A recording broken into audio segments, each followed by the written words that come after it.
기록 바로 시작할게요. 자, 3초 권리 분석에서 여러분이 해야 될 거 뭐였습니까? 두 개 대답하세요. 정관님이 대답해 주면 되겠다. 저렇게만 하시면 됩니다. 감정가 매도 전략은 어떨 때 사용하죠?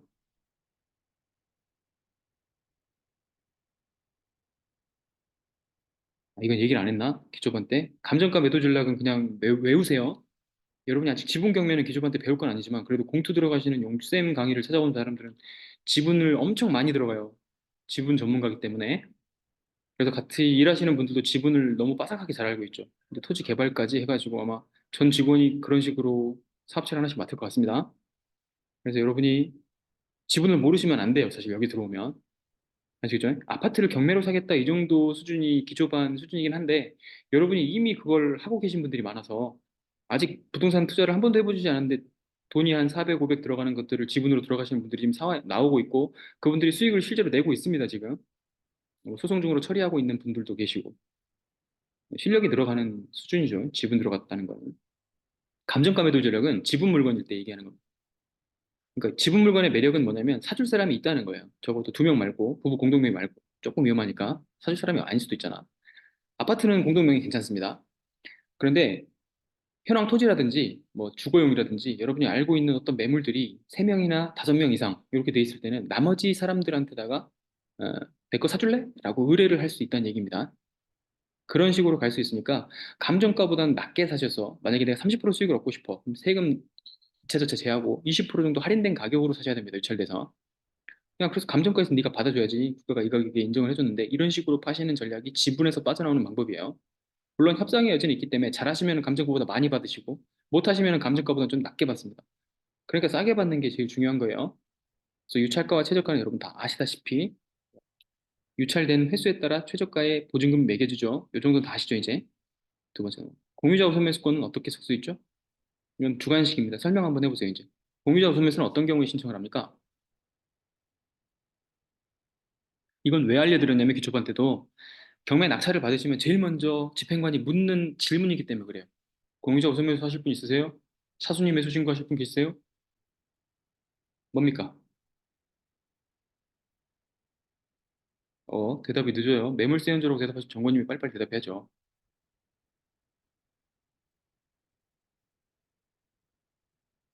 설단 현상인가? 지분으로 갖고 있을 때 신고할 수 있는 권리. 맞습니다. 즉, 이 말을 정리할게요. 깔끔하게. 공유자라는 말을 알아야 돼. 공유자. 공유자 중에 한 사람이 낙찰가에 그 물건을 그대로 가져올 수 있는 권리를 공유자 우선 매수권이라고 해요. 미리 신청도 할 수 있고 당일날 신청할 수도 있고 공매 같은 경우에는 낙찰되고 나서 신청을 할 수 있습니다. 그래서 일주일 정도 매각일이 주어졌을 때 월요일 11시 정도까지 신청을 안 하면 결정이 안 됩니다. 경매와 공매의 차이 이런 건 여러분 다 아실 거고 차순위 매수 신고하고 공유자 우선 매수의 차이점은 차순위는 2등 낙찰자가 보증금 걸어놓고 대기하는 거잖아요. 공유자 우선 매수에서 여러분이 주의하셔야 될 점이 하나 더 있습니다. 제가 말씀드렸어요. 공유자 우선 매수를 할 수 없는 경매의 형식이 있다 그랬어요. 기억나세요? 시작. 예, 형식적 경매는 안 됩니다. 이거 변호사들이 몰라가지고 막 제가 그 실화를 들어서 얘기해 주시니까 좀 더 편했죠? 이제 그 기억하세요. 형식적 경매로 나와 있는 건 애초에 청산을 대상으로 했기 때문에 공유자가 지분을 청구할 수 없어요. 매수권을. 경매와 공매의 차이는 방식상 온비드하고 법원 경매라는 차이점만 있습니다. 맞죠? 근데 우리는 서류상의 차이를 알아요. 아시나요? 네, 공매 서류까지 설명했나? 한 것 같은데, 3강 때. 뭐 물어보면 되겠죠. 영주님이 대답해 보세요. 경매와 공매가 일반 매매하고 세 개를 비교했을 때 서류가 다른 게 있어. 서류 명칭이. 느끼실 때.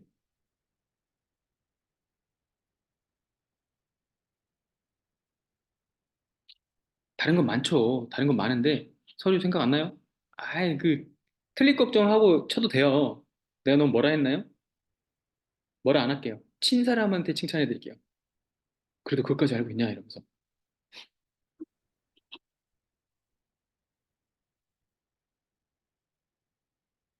없어요? 고민하시네. 자, 일반 매매에서 여러분하고 제가 거래를 합니다. 뭘 해야 될까요? 제일 먼저 어떤 서류를 써야 될까요?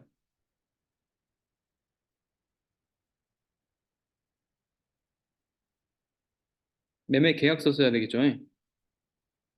자, 지금 참여하신 선생님까지도 대답을 해주셔야 됩니다. 채팅창에 올리고 계세요. 손을 지금 올리고 계십시오. 어쩔 수 없는 상황이면 어쩔 수 없는 상황이라고 얘기해 주세요. 매매 계약서가 있어야 됩니다. 그리고 이게 국토부 전산에 등록되었다고 알려주는 실거래 신고 필증이라는 게 있어야 돼요. 두 개. 이 서류가 경매로 갔을 때 어떤 서류로 바뀌냐면 매각 허가 결정문, 매각 허가 결정문, 이 계약서 역할을 합니다. 그다음에 대금 완납 증명원, 얘가 실거래 신고 역할을 해요. 다르죠? 공매는 요 용어가 약간 달라요. 대금 완납 증명원이 잔대금 완납 증명서고요. 그다음에 매각 허가 결정문이 어, 매각 허가 결정문에 대한 서류는 이름이 비슷한데 매각 결정 통지서라는 서류가 있어요. 이걸 첨부해야 됩니다. 아시겠죠? 서류가 다르죠, 지금? 이게 일반 매매까지 비교하면 할 수 있겠죠, 다시. 이렇게 해야 연관성 있게 기억이 된단 말이에요. 오케이? 일반 매매 때는 매매 계약서하고 실거래 신고 필증이 있어요. 경매 때는 매각 허가 결정문하고 대금 완납 증명원이 있어요. 공매 때는 매각 결정 통지서하고 잔대금 완납 증명원, 증명서가 있습니다. 아시겠죠? 요 두 개의 서류만 다르고 나머지 등기칠 때 다 똑같습니다. 그러니 입찰 방식의 차이 이런 건 여러분 아시잖아요. 그죠?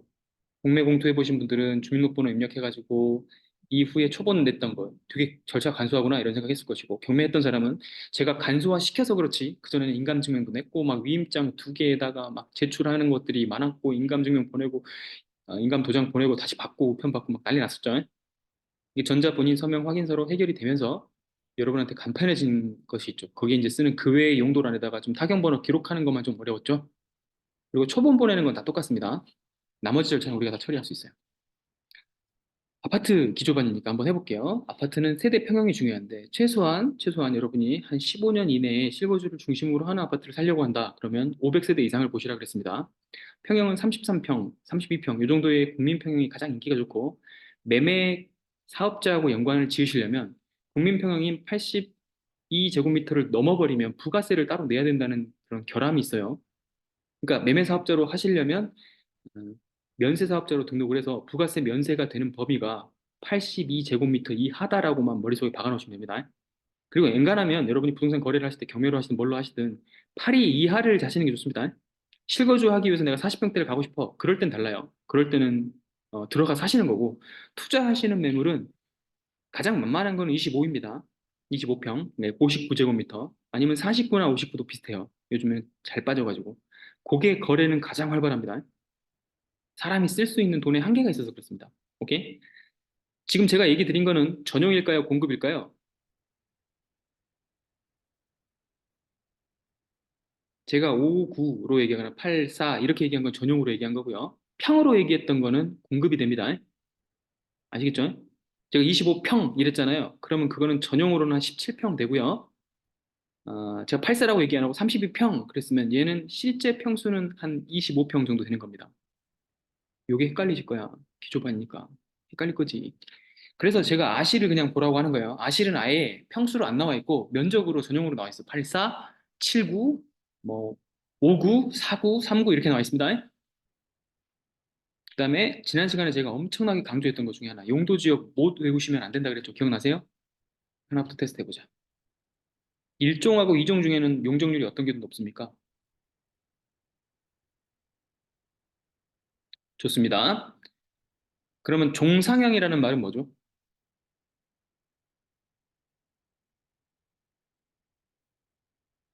재개발 재건축 하시는 분은 올라가는 거죠? 용적률을 높여주겠다라는 뜻입니다. 종상향은 용적률을 높여주겠다는 뜻입니다. 예, 용적률 상향. 그게 종상향하고 비슷해요. 종상향을 하면 용적률이 당연히 올라가니까.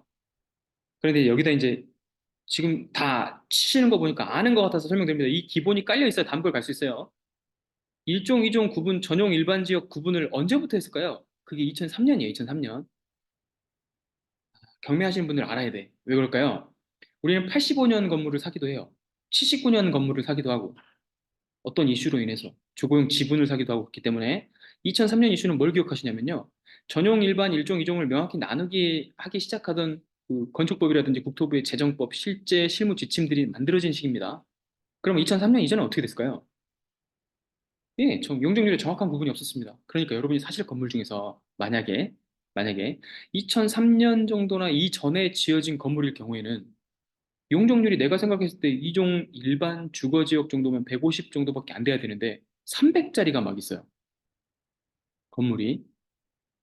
그러면 그건 왜 있는 걸까요? 2003년 이전에 지어졌기 때문이다. 그러니까 만약에 내가 다가구를 사고 싶어. 지금 기초반이니까 머리까지는 안 갈게요. 다가구 건물을 사고 싶으면 다시 이종 일반 주거 지역에 가서는 150 이하로 지어야 되니까 낮은 건물밖에 못 짓잖아요. 근데 이미 300으로 지어져 있는 것들이 있어. 그런 걸 사시면 개꿀이라고 생각하시면 됩니다. 다세대도 마찬가지. 아시겠죠? 어차피 오래됐기 때문에 재개발이나 재건축이 언젠간 되겠죠. 그럴 때 세대별로 분할을 해놓으면 명의만 좀 분할을 잘 하실 수 있는 분이라면 입주권이 한 개로 나오는 다가구의 특성을 배제하고 다세대로 바꿔가지고 용도 변경을 한 다음에 각 방마다 전부 다 입주권이 나오게 만들 수도 있습니다. 뭐 이건 여러분 인생 전역을 걸쳐서 해야 되는 일들이기 때문에 만약에 부모님이 이런 걸 가지고 계시다면 이런 조언들을 좀 드릴 수 있지 않을까라는 생각이 듭니다. 이게 서울에 찾아보면 많이 있어요. 서울에. 서울 경기 지역에 오래된 구도심을 기준으로 얘기합니다. 2003년이면 노태우 이전 아닙니까? 그러면 그 이전에 일산하고 분당이 지어지기 전에 신도시 이슈 있기 전에 그때 지어졌던 다가구나 다세대를 보시면 됩니다. 상업지역 난리도 아니에요. 이런 곳들이 어디 있냐면 중랑구에 주로 많이 있고 노원, 상계동 뭐 이런 쪽이 많이 있고요. 지금 많이 개발돼 버렸죠. 그리고 지금 없어져 버렸던 장위뉴타운 쪽이라든지 은평뉴타운 쪽이 그런 쪽이었다는 얘기입니다. 이때 입주권을 쪼개가지고 명의를 나눠서 가지고 있었던 분들은 아파트가 15개도 나올 수 있겠죠. 그런 이슈가 있었던 지역입니다. 한때 용산이라고 했던 지역, 청파 쪽이라든지 서계동 구역도 이런 식의 쪼개기가 되게 많이 이루어졌어요. 신축 빌라 지어가지고 각각 다세대로 분할을 해버리거나 다가구 갖고 있었던 거를 용도 변경해버리는 거죠. 원래 사무실이나 근생실로 내놨던 것들을 사람들한테 내주기 시작하면서 구조례와 신조례의 적용을 받기 시작해서 대법원 3심까지 간 다음에 구조례 판정을 받는 거는 이 시기를 기준으로 이전에 있었던 주거용 건물 같은 경우는 입주권이 나오게 통과가 됐습니다. 근생이라 해도. 이런 건 지금 들으시면 어렵단 말이죠, 되게. 이건 재개발의 기본 지식이 있어야 되니까. 하지만 여러분은 여기서 뭘 알아두시면 되냐면 2003년 이전에 지어진 건물들은 내가 생각하는 용적률, 내가 배웠던 용적률이 아닌 건물들이 꽤 많고 그걸로 쪼개기를 해서 부를 일구신 분들이 꽤 있다라는 걸 기억해 놓으시라는 겁니다. 이 이후에는 법적으로 많이 막아놨다. 그러니까 무조건 2003년이 좋다 이렇게 생각하면 안 돼요. 구별하실 수 있게 논점을 하나 더 드리는 거예요. 할까 말까 고민 많이 했어요, 이거. 기초반에 할 게 아니야, 이게. 4강 4번 들어가지고 뭘 알겠습니까? 4번 해가지고는 등기부 뗄 줄 알면 다행이죠. 그런데 이제 여기는 놀랍게도 잘하시는 분들이 많이 있으니까 이 얘기까지 한번 드려봅니다. 잘했어요? 호응 없으면 나 이거 안 해, 이제. 그다음부터. 고? 항상 부산은 못 먹어도 고를 하던데. 내가 그거에 속아가지고, 어, 부산 때 너무 얘기를 많이 해버렸어요. 다음번에 부산 가면 등기부 떼는 것부터 시작해가지고 건축물 대장까지만 설명하고 그만해야지. 산업단지 내에 있는 아파트는 여러분 주의를 하시라고 제가 써놨습니다. 막, 판교라는 말 다 갖다 쓰거든요. 여기가 뭐 충주의 판교가 될 것이고, 여기가 뭐 가평의 판교가 될 것이고, 막 이렇게 얘기를 한단 말이에요. 산업단지가 옆에 있다면. 그런데 산업단지라고 다 좋은 게 아니야. 아시겠죠? 산업단지의 수용 범주라든지 산업단지 내의 평균 연봉을 조사하신 다음에 호갱노노 가면 할 수 있어요. 그 평균 연봉에 맞는 가격 산출을 하시면 됩니다. 이거는 제가 카페에도 올려놨는데 소득 금액 평균별로 아파트의 가격이 정해진다는 것을 평균화해서 제가 도표로 만들어 놨어요. 이게 어떻게 냐면 대략 기억하세요. 한 3, 400 정도 받는 사람들은 한 4, 5억 정도 아파트까지는 괜찮다고 생각을 합니다. 그래서 인근에 있는 아파트들이 4, 5억 정도 선을 유지합니다. 그래서 지방에 1억 이하 아파트들이 많다. 그분들은 100만 원, 200만 원 못 받는 분들이 많이 살고 있는 겁니다. 그래서 국토부 통계로 보면 1억 이하 아파트에 취득세를 중과하기 시작할 경우엔 거래가 전혀 일어나지 않는다라는 통계가 있어요. 그래서 여러분 좋으라고 1억 이하 아파트에 취득세 중과를 안 하는 게 아닙니다. 주택수 취급 산정을 안 하는 게 아니에요. 거래가 아예 안 일어나기 때문에 그러는 겁니다. 아시겠죠? 국토부도 생각이 있을 거 아닙니까? 똑똑한 사람들 모여 있는데. 아시겠죠? 그래서 산업단지 내에 들어간다. 그러면 아파트 대단지가 하나만 있고 이렇게 신축이 되는 것들도 있단 말이에요. 그러면 이 가격은 변동이 없을 가능성이 굉장히 높아진다고 생각하세요. 산업단지가 커지고 있는 곳은 예외입니다. 산업단지 이 근처에 주거시설과 편의시설이 막 만들어지면서 영화관 정도가 들어와. 영화관, 스타벅스 정도, 뭐 버거킹이나 맥도날드 괜찮습니다. 다 부동산 기업이거든요, 이게. 여러분은 햄버거 판다고 생각하지만 햄버거 아니에요. 걔들은 땅을 먼저 사서 선점을 하고 들어갑니다. 그리고 주변에다가 햄버거 가게나 음식 가게한테 다 임대를 내주는 구조로 가져가요. 그러면 거기가 새로운 상업시설 자체의 편의시설 쪽 어떤 가치를 지니는 땅으로 급상승을 해요, 가치가. 그래서 그 인근 배후 지역으로 주거지가 만들어지는 경우가 많이 생깁니다. 그래서 아무것도 없는 벌판에 스타벅스나 맥도날드가 들어가 있다. 혹은 같이 버거킹이랑 뭐 롯데리아가 같이 들어와 있다. 그러면 이런 곳을 만나면 주변이 점점 더 주거시설이 많이 생기겠구나라고 생각을 하시면 됩니다. 경기도 인근 돌아보시면 이런 지역이 은근히 있다. 그래서 맥드라이브나 스타벅스 드라이브나 드라이브 스루 같은 것들이 있는 지역들 인근은 주거지로 점점 커질 가능성이 있다고 보고 얘들이 들어간 겁니다. 얘들은 하루 이틀 보잖아요. 10년이나 20년 봅니다. 그러니까 투자할 때 맥도날드나 스타벅스가 선점해 갖고 있는 빈 땅들이 있다 그러면 그 근처에 들어가시는 것도 방법이라는 얘기입니다. 근데 이게 안 생긴다. 그러면 산업단지 내의 아파트라고 해도 발전 가능성은 굉장히 더디다라는 뜻입니다. 안 될 리는 없겠지만 들어온 다음에 생각을 하시라. 얘들은 선점하는 애들이니까. 판상형 타워형은 자주 제가 설명을 드립니다. 실거주자들한테 인기가 좋은 건 판상형이고요. 밖에서 보기에 좋은 건 타워형입니다. 오케이? 타워형은 중앙에다가 엘리베이터를 놓는 구조 혹은 기타 부대 시설을 몰아넣거나 관들 혹은 필수 공용 시설들을 다 비치해 놨기 때문에 환풍에 있어서 좀 제약이 있어요. 그래서 여러분이 보시기에는 한글 O자 형태 혹은 음, 어, 삼각형 형태라 그래야 되나? 이렇게 되어 있는 형태, 이렇게 되어 있는 형태의 아파트들이 타워형이라고 생각하시면 됩니다. 이것도 옆으로 길게 빼면요, 길게 빼면 판상형의 느낌을 주는 호실들, 동호수가 생깁니다. 이런 건 복합형이라 그래요. 그럼 판상형, 타워형 중에서도 타워형으로 지었는데 판상형을 끼고 있는 아파트 중에는 판상형으로 생겨 있는 동이 비싸겠네요. 예, 타워형에서 RR 고르시는 방법은 그런 식으로 고르시면 됩니다. 즉 복합형에서 즉 판상형 타워형 같이 있는 아파트에서 판상형하고 비슷한 구조를 갖고 있는 아파트가 비싸다라고 보시면 돼요. 겉에서 볼 때도 알 수 있습니다. 계단식하고 복도식은 당연히 여러분이 계단식을 선호하죠. 복도식은 이제 지어지지 않습니다. LH에서 짓는 임대 아파트 10평대 빼고는 혹은 신혼 희망타운에 가끔씩 4구나 3구, 많게는 5구에도 복도식이 들어가긴 합니다만 이제는 더 이상 짓지 않습니다. 그러니까 여러분이 살만하다, 생활을 할 만하다라고 하는 5구나 8사 형태로 보자면 복도식은 이제 없다고 생각하시면 돼요. 그러면 이제 투자하는 방식은 어떤 거냐? 재건축이 될 단지가 복도식으로 되어 있는 것들이 서울 1급지에 들어와 있는 것들이 많습니다. 이를테면 한강변에 있는 가양단지, 강서구에 있는 그런 것들을 생각하시면 돼요. 이거는 임장을 해보셔도 됩니다. 아니면 네이버 검색, 가양 6단지나 2단지 이런 데 검색해보세요. 한강변에 복도축이 쫙 나야 되는데 대체로 다 10평대에서 15평 사이에 있는 것들입니다.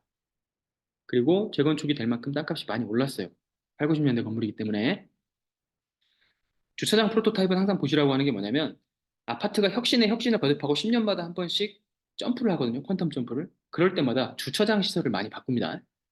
이를테면 사람들이 정원을 좋아하니까 주차장이 아예 그 지상에는 없는 그런 아파트를 사람들이 선호한다고 그래서 밖에서 볼 때는 들어가는 주차장 진입구가 있는데 아파트에서 1층 밖으로 나오면 그 주차장은 보이지 않는 거죠.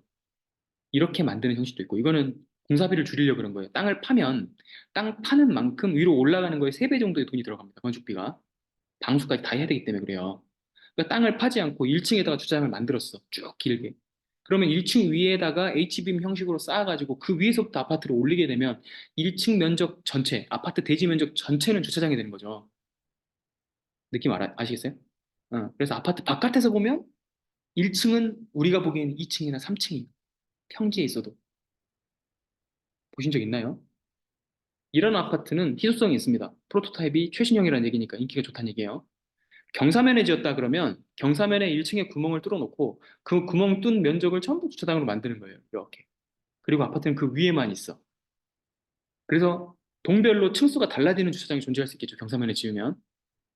이런 형식도 반지하 느낌. 우리가 도로면에서 보면 이거는 사진을 준비할 걸 그랬나? 도로면에서 보면 반지하 느낌 아니에요. 도로면에서 보면 경사면은 반지하 느낌이 아예 안 들죠, 사실. 지하라는 느낌이 없이 그냥 도로면 아래에서 보면 얘는 그냥 한 4, 5층 위에 있어요, 1층이. 경사면 말고 평지 기준으로 얘기할게요. 평지 기준으로는 우리가 보는 1층이 주차장이야. 그래서 그냥 도로에서 주차장으로 들어가는 느낌이에요. 그런데 아파트 생활권은 이 위에 있는 거예요. 느낌 아시겠나요? 그래서 이 1층에 있는 정원 공간이라든지 놀이터 공간 이런 데는 차가 다닐 수가 없게 해놓은 아파트들이 꽤 있어. 이거는 찾아오는 거 숙제로 내주겠습니다. 이건 내가 설명을 한다 해도 여러분이 상상을 못 하잖아. 찾아와. 그 아파트들은 주변 아파트에 비해서 조금 1억 정도 비쌉니다. 비싼 이유를 찾으시라는 얘기예요. 그 다음에 세로형 관통공원이 요즘에 핫 이슈입니다. 핫 이슈. 왜냐면 공부를 많이 하신 분들이 이제 홍대 쪽, 연남동 쪽을 주목하기 시작했어요. 철길 나 있는 쪽을 직선으로 공원을 뺐더니 도시 전체를 공원으로 만드는 효과가 있더라는 거죠. 그게 문화가 생기면서 상권이 조성되고.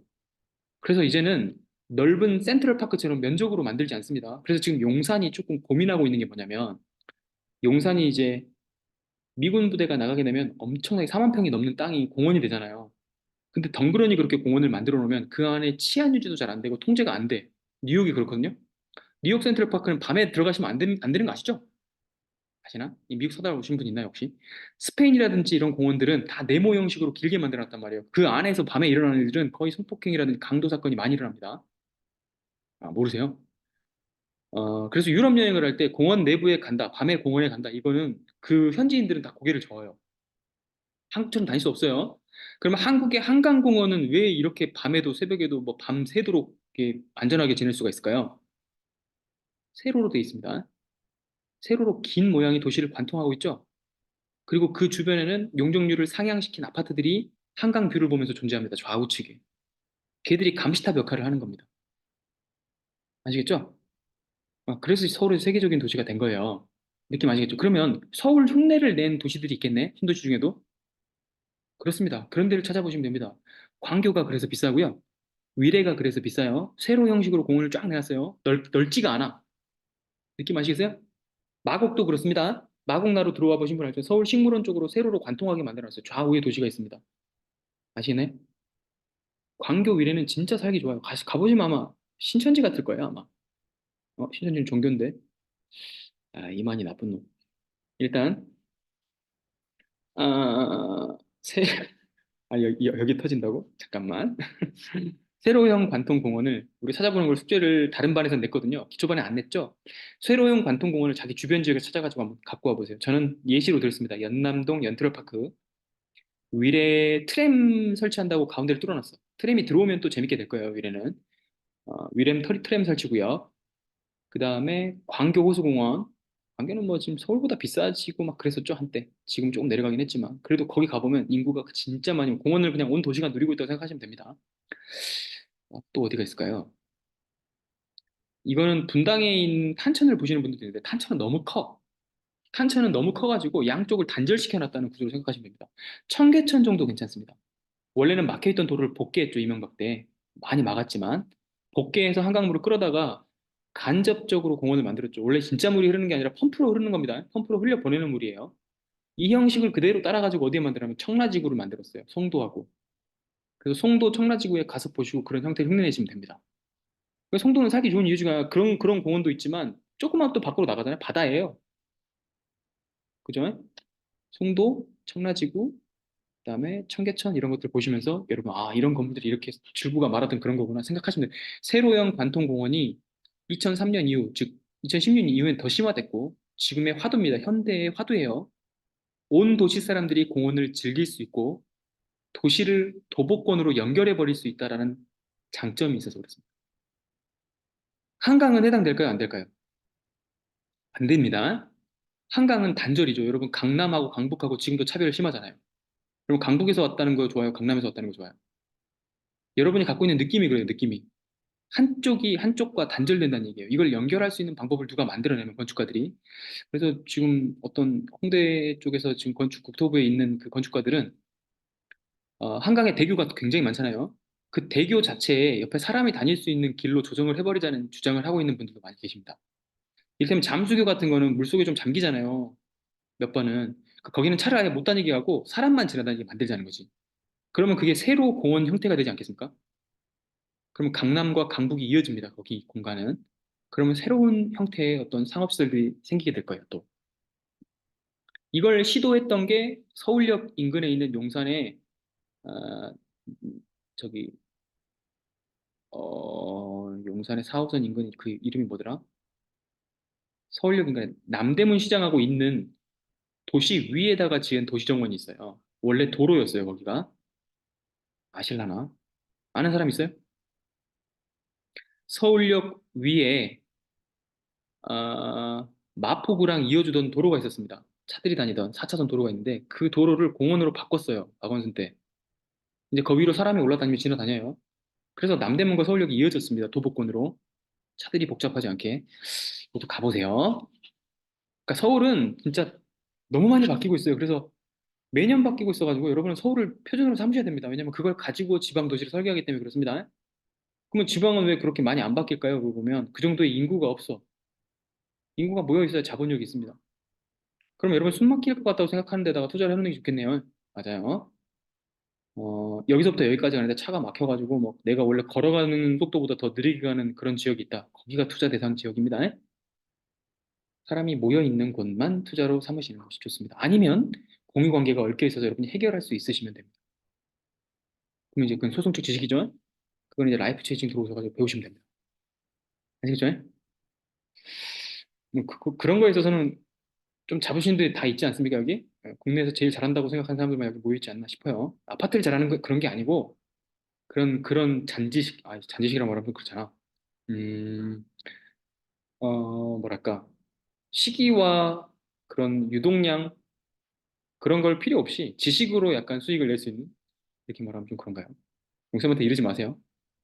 근데 지식으로 소송을 해가지고 남들의 소유권의 분쟁을 해결해주고 얽혀있는 문제를 풀어냄으로써 수익을 낼 수 있는 방법들은 아마 이쪽이 아마 가장 전문가들이 많이 모였을 겁니다.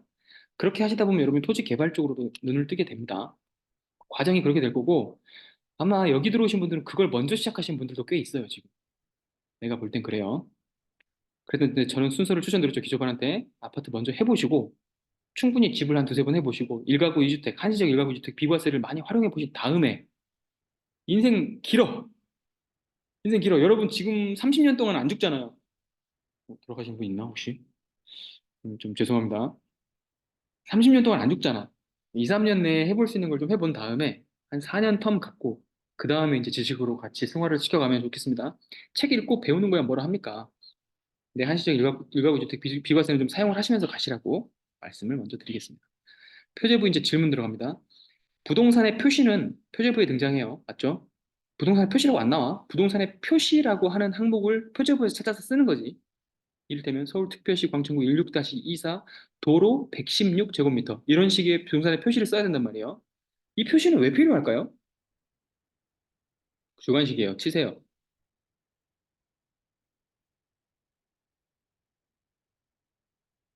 부동산의 표시가 왜 필요할까요? 내가 한동안 또 오래 말했더니 말 듣고 몰입하고 있었지? 소유권 이전 등기할 때. 와, 아주 폭넓게 얘기하네. 등기 신청할 때 적어서 내야 돼. 맞습니다. 근데 등기 신청할 때는 좀 아닌 게 매매도 있잖아요. 일반 매매 신청할 때는 저거 쓸 필요 없어요. 이름이 경매 소유권 이전 등기 신청 촉탁 신청서 할 때 얘기하시는 거죠? 그렇게 생각하시는 거 맞죠? 네, 그럴 거라 생각합니다. 매매 신청할 때는 쓸 필요 없어요. 부동산 소유권 이전 등기 촉탁 신청서를 경매 이후에 혹은 공매 이후에 절차에서 이걸 내야 되기 때문에 그렇습니다. 그리고 을구에 나와 있는 것들이나 갑구에 나와 있는 것들을 지우기 위해서 말소할 사항이라는 것을 적어내야 되는데 말소할 사항을 적어내면서 건당 등록 면허세 7,200원, 6,000원과 교육세 1,200원 이렇게 건당 내는 거고 나중에 등기 신청 수수료 내는 거랑은 다르다고 했습니다. 그때 3,000원이에요. 까먹었지 이거. 왠지 표정이 그래. 까먹었어요 지금. 이걸 별개라고 생각 못 할 수 있습니다 이거. 하나는 취득세 낼 때 하는 거고 하나는 등기할 때 하는 거라서 좀 다르잖아. 이걸 똑같다고 생각을 한다니까. 이게 가장 많이 하는 실수입니다. 그 다음 갑구. 갑구는 소유권에 관한 사항만 나온다 그랬습니다. 갑구는 소유권 이전, 상속, 증여 이런 항목들이 나오죠. 그럼 이걸 보고 우리는 뭘 활용할 수 있어요? 경매할 때? 권리 분석 시에?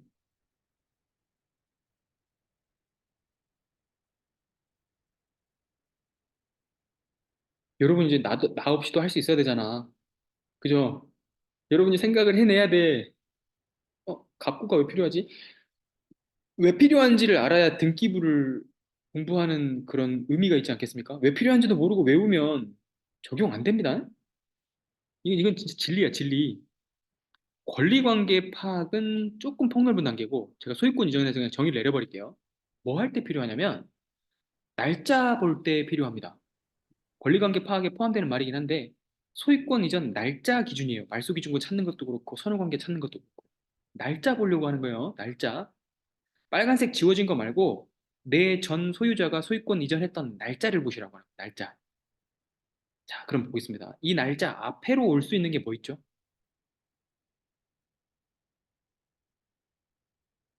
우리가 뒤에 있는 건 상관할 필요가 없다 그러잖아요. 소유권 이전 날짜니까. 그죠? 소유권 이전 날짜 다음에 바로 뭐가 나와? 임차권 설정. 벌써부터 멀리 갔어. 자, 소유권 이전 날짜 다음에는 대출을 받으신 분들은 근저당 설정이 돼 있을 거예요. 맞죠? 그렇죠. 전세권, 근저당권. 전세권하고 근저당권을 생각해 내시면 돼요. 지금 임차권까지 가신 임정권님은 한 가지를 더 아시는 것 같아서 내가 물어봅니다. 임차권하고 전세권의 차이점 말해봐요, 정권님.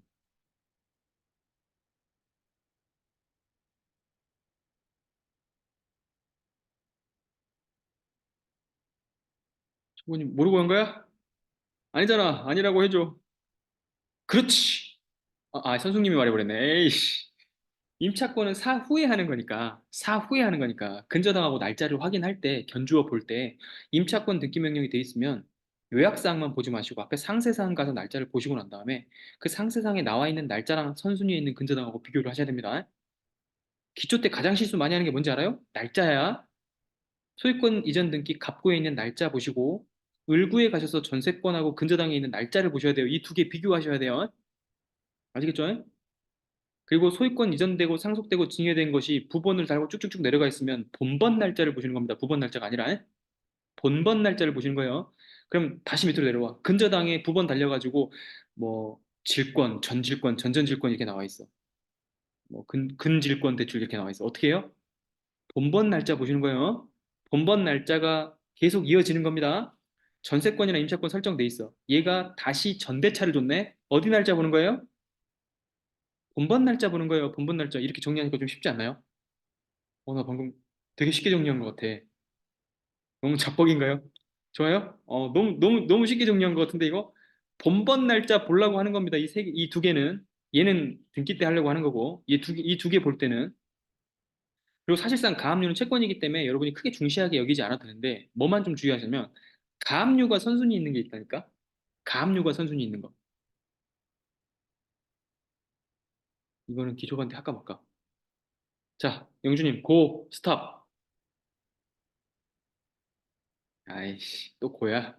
이거 막힐 텐데. 고하면 막힐 텐데, 이거. 다시 간다. 가압류는 채권이잖아요. 근데 가압류가 근저당 잡은 날짜보다 위에 있는 게 있어. 이걸 선순위 가압류라고 불러요. 이거는 기초반대는 할 게 아니야. 왜냐면 여러분이 보는 매물 중에 80%는 선순위 가압류가 없을 거예요. 그러니까 이제 이걸 스토리로 구성을 해보자면 내가 A라는 사람한테 돈을 빌려줬네? 그리고 가압류를 잡아놨어, 걔가. 그런데 가압류 잡은 금액이 좀 적으니까 은행에서도 대출을 해주는 거야. 이금융권 같은 데는 가압류가 앞에 있는데도 불구하고. 그러면 근저당 날짜 뒤져. 그죠? 그런데 은행에서 이걸 대출을 왜 1금융권에서는 안 해줄까요? 앞에 분명히 금액이 적은데도 왜 안 해줄까? 이렇게 외워요. 선순위 가압류는 뒤에 근저당을 안분배당으로 만들어버립니다. 아이고, 야, 이게 되겠나, 이거? 근저당은 흡수라 그랬잖아요. 밑에 있는 애를 싹 올라오게 만들어버리잖아. 근데 가압류 뒤에 잡은 근저당은 애초에 네가 가압류 있는 거 알았잖아라고 보는 거예요. 오케이? 그래서 밑에 근저당 잡혀 있는 것들이 가압류가 있으면 나머지를 전부 다 가압류처럼 취급해버려. 이건 거꾸로 가지. 물건의 채권화지, 채권화. 그래서 밑에 있는 그 등기가 인정이 안 돼. 그래서 만약에 경매 낙찰되잖아요. 그러면 가지고 있는 비율대로 전부 다 안분해서 받아버려요. 그러니까 가압류 뒤에다가 근저당을 잡아주는 은행이 있거나 은행은 거의 없을 거야. 사람이 있다면 그 사람은 생각을 잘못한 거야. 자기가 가압류처럼 돼버린다는 사실을 모르고 잡았겠지. 알았으면 했겠나요? 은행은 아니까 안 해. 근데 대부업체는 받아낼 자신이 있으니까 할 수도 있어. 그래서 가압류 뒤에 잡힌 근저당은 우리 형님들께 많아요, 보통. 무슨 러시앤 캐시류도 있잖아요. 형님 대부 이런 거 그런 것들이 많습니다. 이 말 이해됐어요? 난 안 됐을 것 같은데. 선순위 가압류 뒤에 근저당은 근저당으로서의 흡수를 못합니다. 더 쉽게 이해하는 방법. 선순위 가압류 뒤에 근저당이 아무리 나와도 그냥 다 똑같이 나눈다. 와, 이 말 쉽다. 똑같이 비율대로 나눈다. 영주님 이해됐나요? 진짜? 이러면 다 이해되는 건데? 내가 말을 잘했나? 안분배당이 비율대로 나누는 건지는 아시죠? 가져가고 이런 거 없어. Yeah, yeah. 요약부에 임차권이 있으면 어디하고 비교해요? 이건 얘기를 해버렸네, 앞에서. 상세 항목에 가서 선순위 근저당 날짜 하고 비교해요. 선순위 근저당 날짜 하고 비교해요. 여기서 질문. 임차권은 을구에 있을까요? 갑구에 있을까요?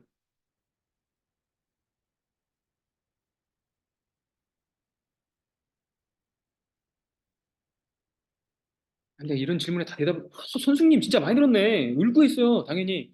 소유권 이외에 관한 사항이지. 그러니까 임차권 설정을 하면 부번에 뭐라고 표기가 달리냐면 우리 저번에 좀 봤을 때 등기부 봤잖아. 부번에 뭐라고 달려 있으냐면 이 임차권은 건물에만 대한 것임. 토지에 대한 것이 아니라는 얘기 써 있었잖아.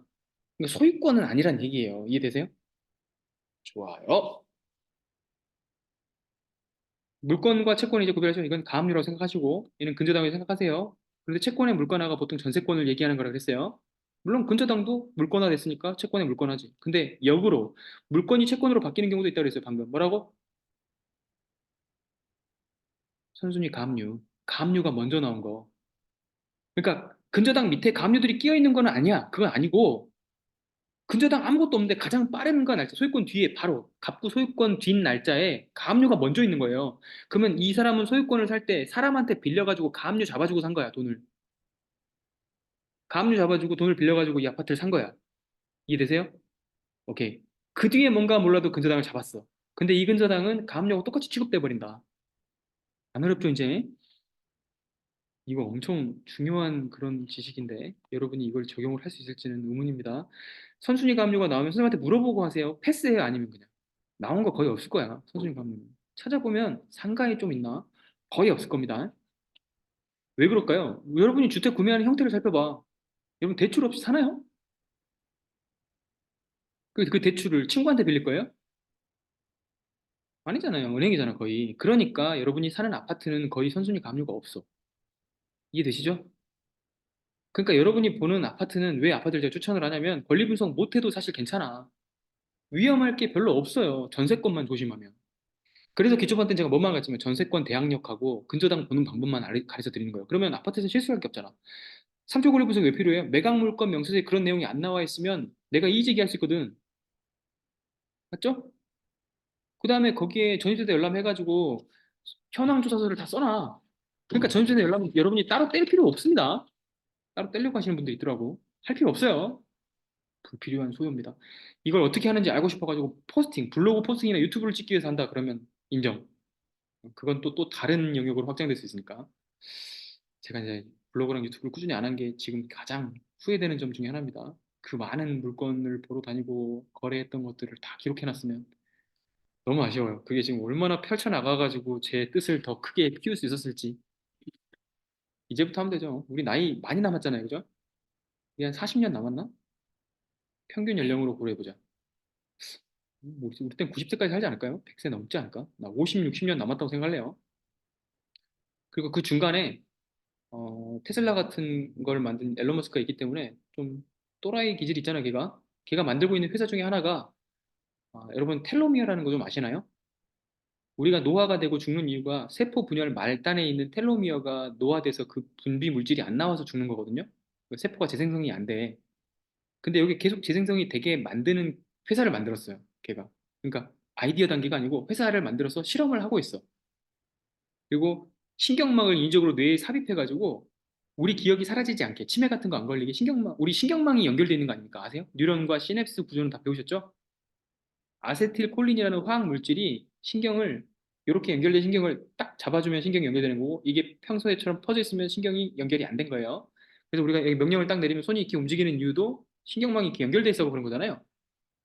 근데 이걸 심을 수가 있다면 우리 기억 그대로 유지한 채로 우리의 한정적인 몸이 아니라 로봇을 만들어 놓은 다음에 우리 기억의 신경망을 데이터에 저장해서 로봇에다 옮겨 심을 수 있겠죠. 이걸 부동산하고 연관지어 보겠습니다. 여러분은 계속 100년 이상 부동산 할 수도 있습니다. 자산을 모으실 시기가 3, 40년으로 생각하지 마. 옛날에는 관뚜껑 닫기 전에 몰라요 이런 말이 있었는데 이제는 아닐 거야. 아마. 관뚜껑 닫아도 몰라요 뭐 이런 말 나올 수도 있습니다. 난 무서워요. 기술 발전의 속도가. 지금 정보량이 2배가 되는 시기가 12시간으로 줄어들었어요. 100년에서. 그러면 뭐 10년, 20년 뒤에는 어떻게 되겠습니까? 저는 하늘 위로 차들이 날아다니는 게 흔한 일이 될 것 같다고 생각합니다. 서울은 특히 그럴 거예요. 지금 이미 현대는 하얏트 호텔 뒤편을 날아다니는 차들을 만들기 위해서 핵심 센터를 뭐라고 하지? 중심 지역을 선정하고 있습니다, 지금. 청파동 뒤쪽으로 해가지고 후암동 그쪽 뒤편 아시죠? 남산타워 지나가는 쪽. 그쪽에 거점 지역을 만들려고 하고 있어요. 토지를 매입하고 있습니다, 현대가. 어떻게 될지 모르겠어요. 그래서 현대가 아마 그 뛰어다니는 개 만드는 그 사이버로틱스인가 뭐 아무튼 회사 하나 인수했잖아요. 그 인수한 이유가 그런 게 있을 겁니다. 아마. 하여간 여러분이 나중에 선택하게 될 거예요. 저는 만약에 그런 기술이 생긴다면 할 겁니다. 할 겁니다. 안 죽잖아요. 일단 죽지가 않잖아요. 뭐좀 오래 살아보는 거지 뭐. 고장 나면 죽겠다. 자, 그다음 건축물 대장 보는 법까지 이거 알려주는 사람은 국내에서 저밖에 없는 걸로 알고 있습니다. 건축물 대장 거의 볼 필요가 없다고 여러분이 생각을 하는 것 같더라고. 그리고 사실 기초반은 볼 필요도 없어요. 뭘 필요하겠어? 이렇게 등기부 제출할 때 떼는 거 용도 말고는 여러분이 사용한 적이 없잖아. 맞죠? 그런데 살펴볼 게 의외로 건축물 대장이 많습니다. 여러분이 저랑 공부하신 분들은 전 반에 다 숙제로 내주는데 뭘 내주냐면 용적률하고 건폐율을 가장 중시 생각하는 용도 지역 암기를 먼저 숙제로 내드립니다. 그러니까 기초반인 여러분도 저랑 같이 심화반을 계속 가실 거면 암기 안 하시면 못 들어와요. 내보낼 거야. 그럴 때 건축물 대장이 필요해요. 그러면 조금 있어 보이는 식으로 여러분이 자랑을 하기 위해서 나는 기초가 아니다를 벗어나는 건 뭐라고 얘기하면 좋냐면 대지 면적이라는 말을 할 수 있으면 좋아요. 그러면 왜 대지라고 부를까요? 대지란 말에다 동그라미 쳐놓고 별표 치세요. 대지의 뜻은 건축물을 지을 수 있는 토지라는 뜻입니다. 제가 연결시켜 드리는 거 되게 좋아한다 그랬죠. 그럼 굳이 왜 그럼 전답에는 건축을 못 지어? 네, 못 짓습니다. 전답 도로는 대지로 바꿔야 건축물을 올릴 수가 있어요. 그럼 어떻게 하면 바꿔줘요? 그렇지. 그 질문이 나와야 돼. 나 혼자 질문하네, 지금. 혼자 하고는 어떻게 하면 바꿀 수 있어요? 바꿀 수 있는 방법은 말이지. 도로가 옆에 있어야 되고, 배수로하고 급수로가 옆에 있어야 됩니다. 즉, 도로가 조금이라도 땅에 물려 있어야지 대지로 인정을 받습니다. 건축물을 지을 수가 있다는 뜻입니다. 그러면 전답이었던 거라든지 도로였던 거라든지 임야였던 것들을 대지로 바꾸는 작업을 뭐라고 하냐면 형질 변경이라고 합니다. 지금 선생님은 지금 형질 변경 아는데? 임야를 바꾸면 산지법의 적용을 받고요.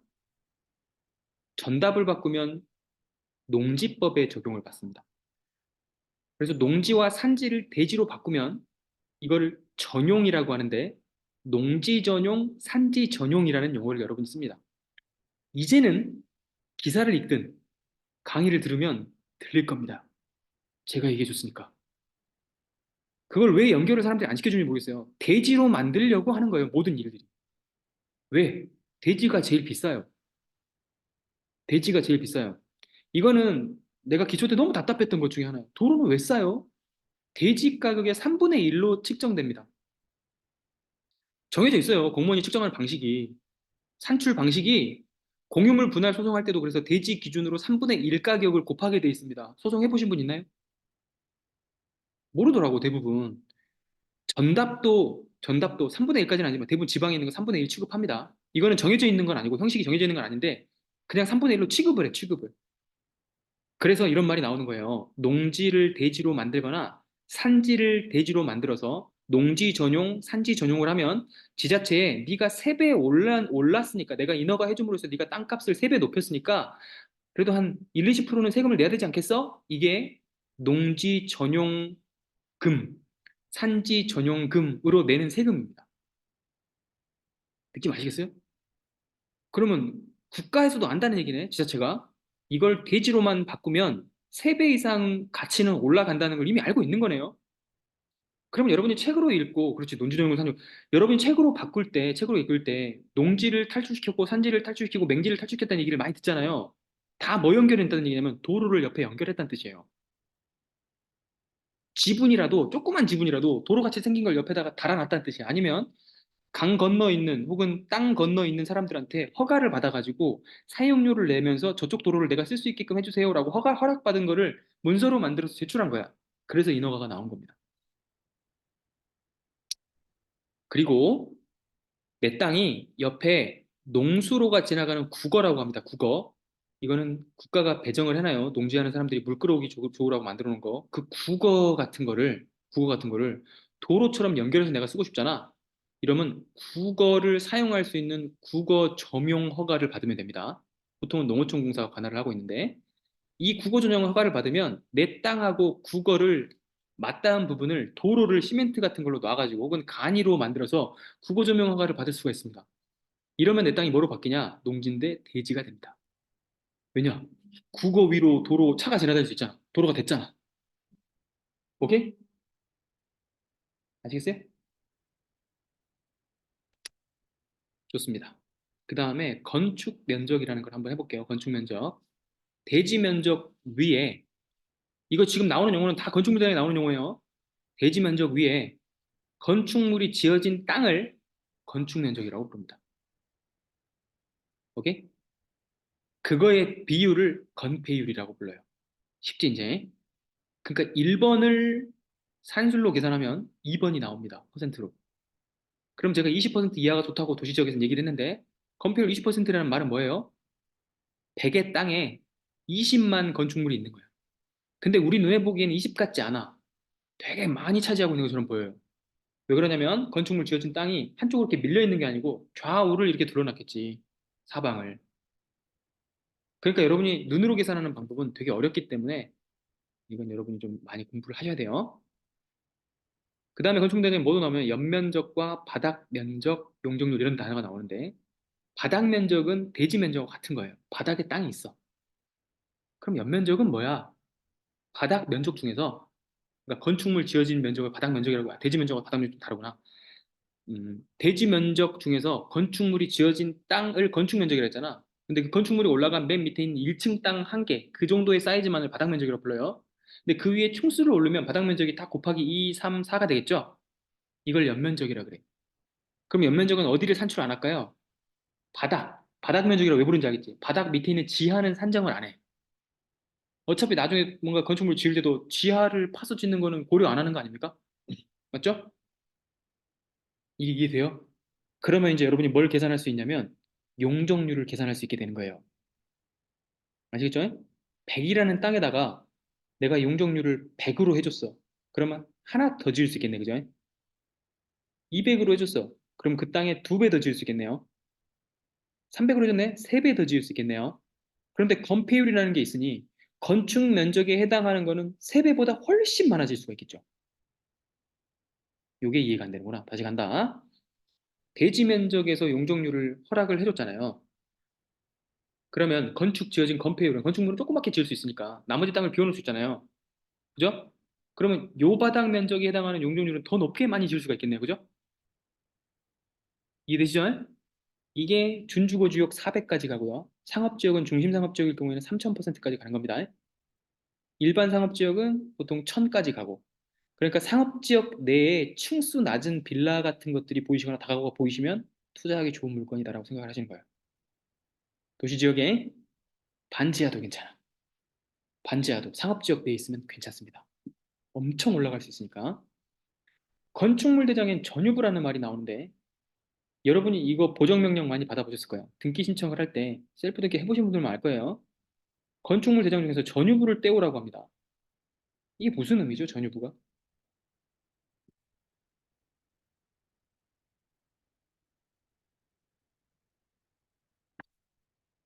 전유부가 무슨 말이지? 내가 사용하고 있는, 그렇지. 해당 호수만 나오면 좋습니다. 저렇게 말하시는 거 좋아요. 내가 사용하고 있는 호실이 표기되어 있는 것을 건축물대장의 전유부라고 불러요. 왜냐하면 집합 건축물에는 101동이다 치면 101동에 한 20개 세대가 살고 있지 않습니까? 그럼 내가 어디 사는지는 안 나오잖아. 그래서 전유부를 안 떼면 그냥 그 동이 나오는 거예요. 그 건축물이니까 그게. 근데 전유부를 떼면 내가 살고 있는 면적이 어느 정도인지가 나오는 거지. 오케이? 그러니까 여러분이 등기를 칠 때 전유부를 떼야겠어요? 전유부 아닌 걸 떼야겠어요? 당연히 전유부를 떼야 되겠죠? 그런데 내가 토지 투자를 했어. 전유부가 있을까요? 없지. 토지만 있으면 건축물 대장이 없는 겁니다. 토지만 있는데 무슨 건축물 대장이 있어요? 말이 안 되잖아요. 아시겠죠? 예, 토지 대장을 떼는 느낌 아셨을 거라고 믿습니다. 그럼 이제 토지 대장 가보자. 토지 대장은 뭐가 나왔을까요? 아, 그리고 건축물 대장은 뒷면에 있잖아요. 뒷면에 하나 주의할 사항은 옛날에는 안 나오는데 2010년 이후부터는 건축을 담당한 건축 시행사가 나옵니다. 건축사 사무소 이런 게 나와요. 전화 걸어 보면 거기 건축물대장 만약 지나다니다가 내가 예쁜 건물을 봤어. 난 진짜 저 건물 꼭 짓고 싶어. 그러면 건축물대장을 떼. 그러면 정보시설 뗄 수 있잖아. 뒷면 보면 전화번호 있습니다. 거기 전화해보세요. 이 번지 지으셨나요? 의뢰를 하고 싶은데요. 나 이 건물 너무 마음에 들어서. 오케이? 그렇게 찾는 거예요. 왜냐면 거짓말을 하는 사람들이 너무 많기 때문에. 이번에 용산 1, 2, 3 할 때도 용산 1, 2, 3 할 때도 원 하시던 분들한테 2, 3를 다시 맡겼습니다. 자기들이 할 수 있는 능력이 있다고 해가지고 했는데 못해요. 엉망이야. 정리도 잘 못하고. 그래서 지금까지 했던 것까지만 돈 받아가고 나머지는 니들이 좀 지연도 했으니 금액 좀 받을 것 좀 덜 받고 우리가 다른 사람, 다른 업자한테 넘기겠다. 우리 같은 사람의 입장은 뭐예요? 그런 업자 찾는 게 너무 중요한 일이에요. 시행시공사를 잘 찾는 게 너무 중요한 일이에요. 왜냐면 시간도 날렸지만 지금 투자되고 있는 돈이 지금 매달 이제 얼마씩 나가. 상상할 수 없는 금액이 나갈 거 아닙니까? 건축물 하나 올리면 30억짜리, 50억짜리 이런 걸 하잖아요. 그러면 지연되는 이자를 생각해 보세요. 4천, 5천이 넘어가지 않겠어요? 맞죠? 한 달에. 4개월 지나가면 여러분 생각하는 아파트 하나 마련할 돈이 그냥 사라지는 거예요. 그러니까 시행시공사가 많이 중요하겠죠? 그래서 시행시공사를 지금 끼고 있어야겠다라고 말하는 게 그런 겁니다. 이렇게 건축물 잘 짓는 애들을 건축물 대장부 찾아가지고 그걸 골라내서 전화번호를 갖고 있는 거예요. 그래서 연락해가지고 실제 능력을 담당하는 담당자를 찾아가지고 그 사람 그만둔 건 아닌지 네가 운영하고 있는 인력은 어느 정도인지 해가지고 그 사람들을 잘 갖고 있는 것도 능력인 거예요. 그러니까 사람 만나는 거예요. 모든 게 다 사람 만나는 거예요. 모든 일은. 여러분도 지금 저와 만났지 않습니까? 여러분이 고마워하실 게 아니라 제가 감사한 겁니다. 여러분 사이에서 능력자들을 찾거든요, 보통. 수강생으로 오셨다가 발전하는 경우들이 되게 많은 겁니다. 저도 용쌤 처음에 했던 그 공매 수업 용쌤이 많이 부자가 아닐 때 그때 수강생이었어요. 같이 일하고 있잖아요. 그게 제일 빨라요. 알겠죠? 네. 능력 있는 사람들을 다 모을 수 있는 사람이 있다는 거는 참 좋은 것 같아요. 아시죠? 그리고 토지대장에는 반드시 외워야 될 거. 도로명주소가 안 나오고 지번이 나와 있어요. 그러니까 아직 지번이 사라지고 있지 않는 이유 중에 하나가 토지를 지번으로 분류해 놓은 체계를 도로명으로 바꾸기가 어렵기 때문입니다. 그래서 두 개가 공존하는 겁니다. 왜 지번, 도로명 쓰는데 지번 왜 안 사라져? 막 이렇게 얘기하는 분들 있더라고. 이 지번을 도로명으로 전환할 때 엄청난 많은 소요가 있었고 돈도 많이 들고 논란도 엄청 많았어요. 우리가 집 찾기는 편하죠? 여러분이 돌아다니다 임장하시다 보면 도로명으로 찾는 게 훨씬 편합니다. 여러분 486-7 이런 걸 못 찾겠지만 무슨 도로 그럼 월드컵대로 아 월드컵대로 저기구나 하고 찾아가는 거 쉽잖아요. 맞죠? 길을 찾는 거 쉽단 말이야. 그런데 그런 편의성은 있지만 토지를 말해주는 건 아니잖아. 도로명이. 토지가 어딘지를 말해주진 않잖아요. 그 지번이 아직 남아 있는 거고 옆에는 축적이 나와 있어요. 아시겠죠? 총면적 나와 있으면서 변동사항은 소유권자가 바뀐 거에 대한 변동이 나와 있습니다. 그리고 공시지가는 매 년 단위로 바뀌어 있는 게 나와 있고요. 공유자 연명부라고 외우시는 분들이 있는데 공유지 연명부입니다. 공유지. 그 토지를 소유한 사람이 한 명이 아닐 때 여러 명이면 여러 명의 이름과 주민번호랑 주소 이런 걸 써놓게 돼 있어요. 이게 공유지 연명부예요. 그래서 여러분이 50명씩 지분 투자를 하잖아요. 그러면 토지대장을 뗐을 때 뒤에 페이지가 막 어마어마해. 난리 나. 3장, 4장 넘어갑니다. 그리고 4번 물어보자. 대지권 등록부는 왜 있을까요?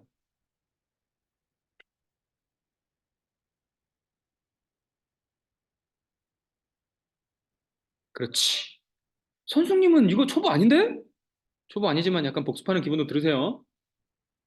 토지 위에 집합 건물이 올라가 있으면 대지권이 등록되어 있는 건물이 있다는 뜻입니다. 그래서 여러분이 등기 신청을 할 때는 건물을 신청할 거잖아요. 토지를 산 게 아니면 토지 위에 건물이 있으면 대지권 등록부를 떼셔야 돼요. 그런데 토지를 거래할 거면서 대지권 등록부를 떼달라고 하는 사람이 있어. 없어. 아니 건물이 없는데 뭐 대지권 등록부를 떼? 건축물 대장 가가지고 전유부를 떼야 되는데 그냥 건축물 대장 떼우는 사람이 있다니까. 그럼 아파트 전체 동이 네 거야? 그래 또 단독주택 간다? 단독주택 가가지고 또 전유부 떼려고 한다? 단독주택인데 뭔 전유부야? 미치겠어 아주. 헷갈리지 마세요. 여러분이 지금 제 수업 듣고 나서 제일 많이 헷갈릴 건 기억이 납니다. 이제 저도 그랬기 때문에. 건축물 대장에서 대지권 등록부를 찾고 토지 대장에서 전유부를 찾게 돼 있다. 진짜 헷갈리거든. 분명히 그렇게 돼 있어. 아니라고 할 수 없을 거예요. 나중에 만약에 자기가 헷갈렸잖아. 그래서 막 찾고 있을 때, 어? 이렇게 생각을 하잖아. 그러면 내 생각이 날 겁니다. 지금 제 웃고 있는 모습이 생각이 날 겁니다. 헷갈려요, 진짜로. 기초반에서는 이런 거 알려드리니까 좋죠? 다른 어떤 수업에서 이걸 듣지를 못해요. 여러분이 이런 걸 모르고 굉장히 어려운 것들을 배우시더라고. 아시겠죠? 이거 모르면 안 됩니다. 이거는 모르면 왜 안 되냐면 이거를 당연히 알고 있을 거라고 생각을 하고 설명을 하거든. 근데 사실상 잘 봐봐요. 지금 넘어오는 동안에 모르는 거 많죠? 꽤. 그래서 내가 진짜 이것까지 해야겠다고 생각을 한 거예요. 내일 저 입찰 특강 가는데 그냥 입찰 봉투를 챙겨갑니다. 입찰 봉투가 이렇게 생겼구나 알려드릴 거예요. 노란색입니다. 글씨가 입찰 봉투라고 써 있네요. 뭐 이런 거. 사이즈가 보험별로 다르군요. 뭐 이런 거. 서프라이즈 하면서 어디까지 눈높이를 낮춰야 될지 모르겠습니다만 기초반을 운영하는 이유입니다. 저는 여기서 여러분한테 뭘 배우냐? 어디까지 얘기를 해야 될지를 배우는 겁니다. 너무 감사해요. 너무 감사해. 근데 여기에 너무 고수들이 많이 들어와 있어. 진짜. 이거 안 들어와도 되는 사람들이 들어와 있는데 뭐 아무튼 뭐 초심으로 돌아가서 뭐 A, B, C부터 배우겠다는 분이니까 어쩔 수 없습니다. 그래서 제가 좀 어려운 것도 좀 섞고 합니다. 제 경험을 들으실 때는 어렵다는 느낌이 좀 있으실 거예요. 근데 연결이 되시죠? 연결을 시켜야 돼. 그 암기해서 뭐 할거요? 책 읽은 거랑 똑같지 그러면. 책 읽고 외웠어요. 근데 하나도 몰라. 그런 거랑 똑같지. 그래서 아까 제가 초반에 했던 거 다시 한번 정리했어요. 잘했죠 이거. 서류가 서류가 딱 느껴져요? 연결을 시키라고 이렇게 여러분이 경매하고 공매로만 할 게 아니야. 일반 매매를 더 많이 할 거예요. 경매, 공매는 나서 가서 낙찰을 받아와야 된다는 허들이 있잖아요. 일반 매매는 지금 여러분 쓰레빠 신고 집 밖에 나가면 살 수 있어요, 바로. 아, 진짜야. 용쌤도 공매를 많이 했을 것 같죠? 열쇠는 일반 매매가 훨씬 많아요. 저는요, 훨씬 많습니다. 압도적이에요. 비중이 80% 정도 돼. 그냥 사는 게 더 쉽다니까. 그리고 그냥 사는 게 더 나을 시기도 있어요. 아시겠죠? 다들 두려우면 막 던질 때. 올해 2, 3월, 작년 11월. 지금도 약간 그런 케이스가 있긴 한데. 그렇게 던져버리는 걸 주신 분 축하드립니다. 아, 드레퍼 신고 나갑시다. 좋아요. 선동하시는 분 있네. 이분 E형이야, E형. 좋아, 좋아. 이분 리더. 이런 분들이 이제 임장 가실 때 맨 앞에 세우시면 됩니다. 근데 보통 이제 꼼꼼하진 않으실 거기 때문에 뒤에 이제 I형이 따라가면서 정리를 해줘야 돼, 이렇게. 사진 찍으면서. 아시겠죠? 요 세 개가 같은 거예요. 요 세 개가 같은 거고, 잠깐만. 허가를 잘못했다, 다시. 돈 낸 거니까 얘 두 개 같고, 뭐지, 세 개 같은 거네. 이렇게. 증명하는 방식의 서류가 요 세 개가 같은 거고, 요 세 개가 같다고 생각하시면 돼요. 여러분이 경공매는 이전 소유주하고 거래한 게 아니잖아. 법원에 넘겨진 거를 낙찰 받은 거 아닙니까? 그러니까 소유자가 없잖아. 그래서 허가를 그냥 법원이 내려줬다는 뜻이에요. 하지만 일반적으로 여러분이 건물을 사오려면 소유자의 허가를 받아야 될 거 아니야. 그게 매매계약서입니다. 맞잖아요. 임대의 허가는 뭔데요? 임대차 계약서지. 주인이 허락 안 해주면 살 수 있나요? 못 살잖아. 느낌 아시겠죠? 저는 이거를 기억하시길 바랍니다. 이것만 기억해도 어디 가서 초벌한 소리는 절대 안 듣습니다. 부동산 좀 많이 안 해라는 소리 듣고. 세 개를 구별하실 수 있으면 돼요. 나머지 서류는 똑같아. 내는 서류가. 그리고 하나 더 좀 스마트하게. 나는 진짜 스마트하다. 장착했다. 나 이거 인터넷으로 할 줄 알아. 너는 부동산 해줬지? 넌 법무사가 해줬지? 나는 인터넷으로 내가 직접 할 줄 알아. 전자서면까지 할 수 있으면 최고죠. 그런데 용쌤 쪽에서 공투하신 분들은 이제 거의 이게 다 가능하죠. 되게 만들어버리지. 그죠? 근데 여러분 때문에 우리가 고생을 좀 하죠. 초본 내라 그랬더니 등본 찍어서 내고 막 현주소만 나오기로 했더니 막 자기 살아온 생애가 전체 기록돼 있는 초본을 내버리고 20장 낸 사람이 있어 20장. 와, 그 사람 인생 넘겨보면서 아, 여기서 태어났어? 초등학교 여기서 다녔겠네? 중학교 왜 그렇게 보내시는 거예요? 그러니까 공개돼도 괜찮아? 네, 5장 보내신 선생님이었어요 혹시? 최근에 선생님 보낸 본거 같은데 이거 5장. 태어나신 곳이 어디였더라? 최근에 내가 읽은 거야. 목포에서 태어나셨나요 혹시? 아니야? 다른 사람이야. 또 있어, 또 있어. 봐, 이런 사람 있다니까. 저한테 모든 그 자기 출생 기록을 다 공개하시고 그러시면 안 됩니다. 아시겠죠? 저분 그냥 현주소만 나오게 해요. 여기서 했는데 또 가면 그랬다. 전자보행 서명 확인서에 또 자기 여기 그만하자. 아무튼 다 배워가는 과정이죠, 뭐. 한두 번씩 해보신 분들은 실수가 없으셔. 그래서 저희 이제 통제하기로 했어요. 공투 30명 넘기지 않기로 했습니다. 일일이 가르쳐서 데리고 가는 게 너무 힘들어.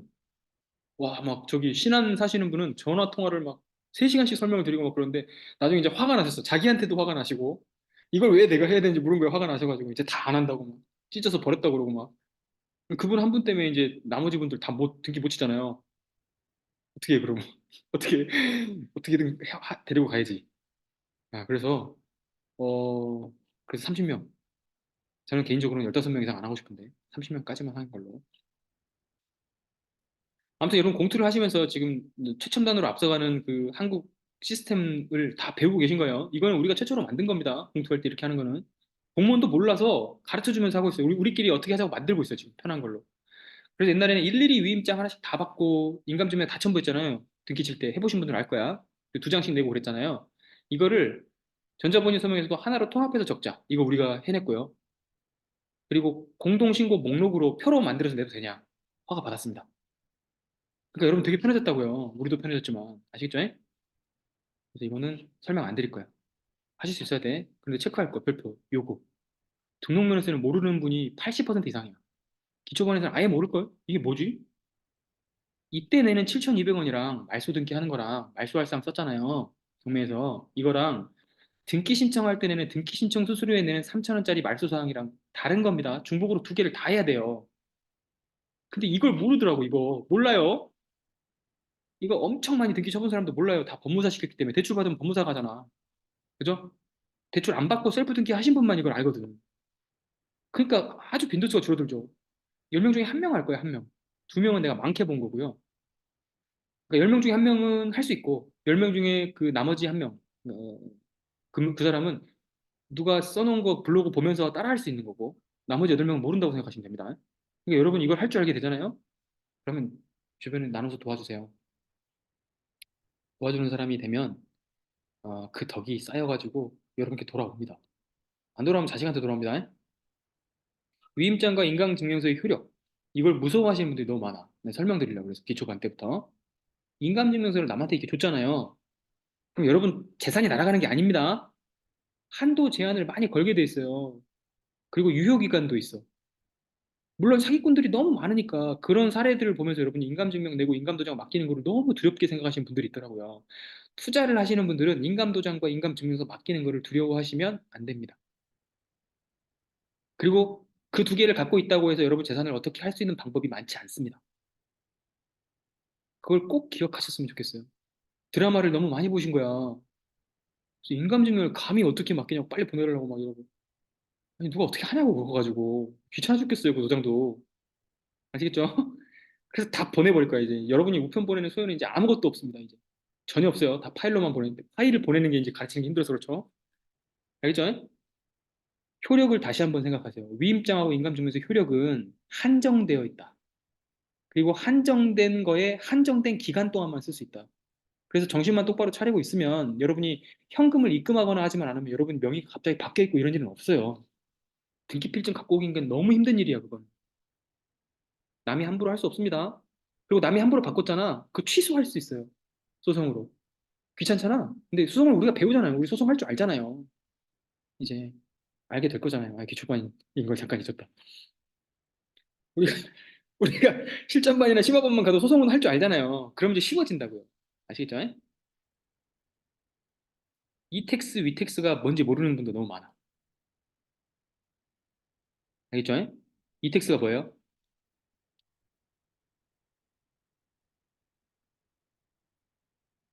취득세든 지방세든 모든 내는 세금이 서울에서 내는 거는 이택스입니다. 우리나라는 서울에 거의 1,000만 명이 몰려 살기 때문에 위택스는 지방은 다입니다. 지방 전체 경기 포함 전부 다. 나머지 전체 다. 알겠죠? 그래서 양식이 조금 다르긴 해. 납부 확인증도 생긴 게 좀 달랐어요. 근데 똑같아. 이걸 어디에 넣어주냐면 소유권 이전 등기 촉탁 신청서에다가 전자 신고 번호를 써야 돼요. 납부 확인증이 있는 거. 그냥 납부 확인증 제출해도 되는데 써야 되는 게 두 개가 있습니다. 등기 신청 수수료 써야 되고요. 그다음에 등기 필증에 나와 있는 등기 필증에도 안 나와 있고 어, 등기부에 나와 있는 부동산 고유 번호가 있어. 이것도 메모해 놓으세요. 등기부를 보실 때 바코드 있는 쪽 있어. 오른쪽 상단에 바코드 있는 쪽. 그 위에 번호가 나와 있습니다. 거기에 뭐라고 써 있냐면 고유 번호라고 써요. 고유 번호. 그거를 등기하실 때 써야 돼. 이거 모르는 사람 의외로 많습니다. 등기 필증에 안 나와요. 그럼 등기 필증에 나와 있는 건 뭘 써야 되냐면 일련 번호가 있어요. 일련 번호. 그 스티커를 딱 떼면 ZYFW SYF 막 그런 게 있어. 그게 암호 표식인데 그 일련 번호를 쓰고 밑에 있는 비밀번호는 아무거나 하나를 쓰면 됩니다. 그래서 여러분이 등기필증을 물어보신 분도 있어요. 전화 와가지고 진짜 이거 이렇게 한 장 딸랑 오는 거 맞아요? 맞아요. 그 한 장에 스티커 붙어 있잖아. 그 스티커를 떼면 자기 등기를 팔 수 있는 거야. 오케이? 그럼 역으로 돌아가 봅시다. 역으로. 여러분이 여러분 재산이 있어. 근데 걔가 나 자는 사이에 뭐 인감증명서라든지 위임장 다 써가고 인감 도장까지 훔쳐갔습니다. 그리고 나머지는 뭐 내 비밀번호 싹 다 알고 있다 쳐. 정부24 뭐 다 등록해가지고 초본도 뗄 수 있고 뭐 다 할 수 있다 칩시다. 계약서도 지가 스스로 만들었어. 그래도 뭐가 없으면 못 뺏어갑니까? 등기 필증 없으면 못 뺏어가요. 그러니까 그 등기 필증은 금고에 보관을 하시라는 거예요. 그 스티커 붙여놓은 거기 안에 떼가지고 있는 그 일련 번호가 없으면 안 받아들여집니다. 소유권 이전이. 그러니까 여러분이 인감도장이나 인감증명서 줄 때 내 재산을 누가 함부로 가져갈까 봐 무서운 거잖아요. 이게 소유권을 받고 갈까 봐. 등기 필증만 보관을 잘하시면 물론 그러니까 이중 삼중 장치를 해놓은 거죠. 인감도장 함부로 주는 사람 없을 거 아니야. 보관 잘하고 있을 거 아니야. 맞죠? 그래서 인감증명서 발행 함부로 해주는 사람 없을 거 아니야. 자기가 막 복합인증 해가지고 막 전자본인 서명하면서 해야 되는데 그걸 전자본인 확인서가 더 어려운 거였어요, 사실. 인감증명서는 가가지고 근데 그것도 지문 입력해야 되니까 본인만 할 수 있잖아. 뭐 손가락 잘라 아니야. 그럼 공무원이 안 해줄 거 아니야. 아, 네. 최악의 상황 가정해봅시다. 자, 자기가 인감증명서 떼놨는데 3개월 이내야. 그래서 그걸 훔쳐갔어. 그것도 훔쳐갔어. 자, 인감증명 훔치고 내가 떼놓은 거 하필이면 근데 떼놓은 거 안에 또 부동산 매수자도 정보를 입력해야 되는데 그게 안 돼 있을까? 불가능하네. 불가능해. 여러분 그냥 불가능해. 인감증명하고 인감도장 그냥 쉽게 주십시오. 아무리 생각해도 불가능하네. 제가 뭐 스릴러 소설 이런 거 다 많이 봤거든요. 막 해봐가지고 소설적으로 산출을 해봐도 불가능합니다.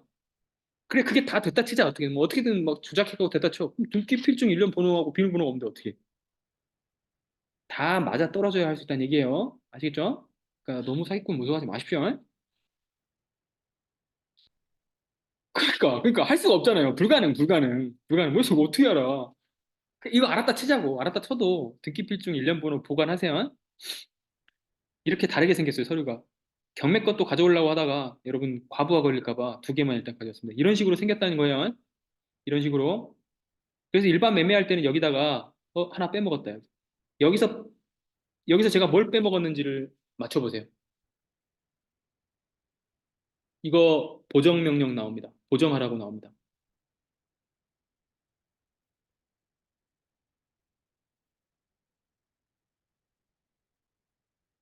기초반에서 내가 너무 어려운 걸 요구했나요? 거래가액은 썼는데 모자이크 지운 겁니다. 거래가액은 모자이크 지운 거예요. 왜 지웠게? 맞춰보라고. 서초구 잠원동이니까 땅 괜찮죠? 거기에 있는 거 49.6은 얼마일까요? 49.6 중에 밑에 있는 67분의 1이겠네. 계산할 줄 알죠? 이거 볼 줄 모르는 사람 안 돼. 여기 있는 거를 산 게 아니야. 여기 있는 것 중에 67분의 1을 산 겁니다. 가격이 얼마일지 맞춰보라. 2번 질문. 1번 질문은 여기서 지금 뭐가 잘못된 게 하나 있어요. 찾아봐. 설명을 들었으면 충분히 찾을 수 있어요.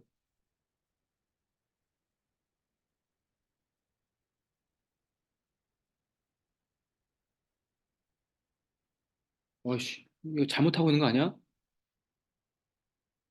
따라오고 있습니까? 스탑 고. 나 여기서 스탑할까 고할까? 고영진님 말해보세요. 영준님하고 형진님 말해보세요. 계속해? 고 스탑. 먼저 가세요. 형진이 못 따라오고 있어요. 역시 못 따라오는 사람 있을 줄 알았어. 먼저 가세요. 선생님 맞아요. 지목 표시가 없잖아. 여기 이 사이에다가 대지를 넣든 토지를 넣든 건축물을 넣든 이 표시가 들어가야 돼요. 이게 토지니까 이게 간단한 거지. 만약에 아파트나 집합 건물이었으면 부동산 표시 내용 여기다 써야 돼요. 써 있잖아, 부동산 표시라고. 어? 이걸 써야 돼. 먼저 가세요라고 하지 말고. 부동산 표시, 자, 그럼 형진님 어디까지 있는지 보자. 형진님, 부동산의 표시까지는 배웠죠? 그것까지는 이해돼요? 표제부에 있는 거?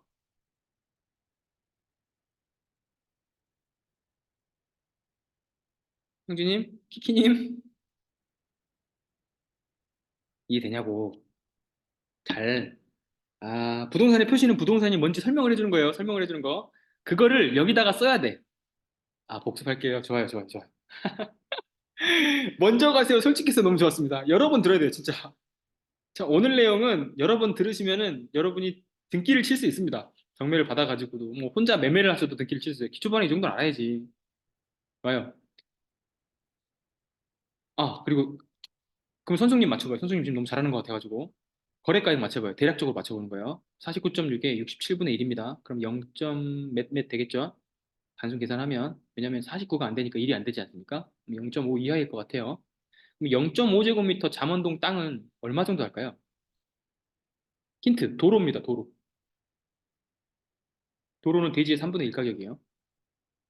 맞출 수 있을까? 못 맞출까?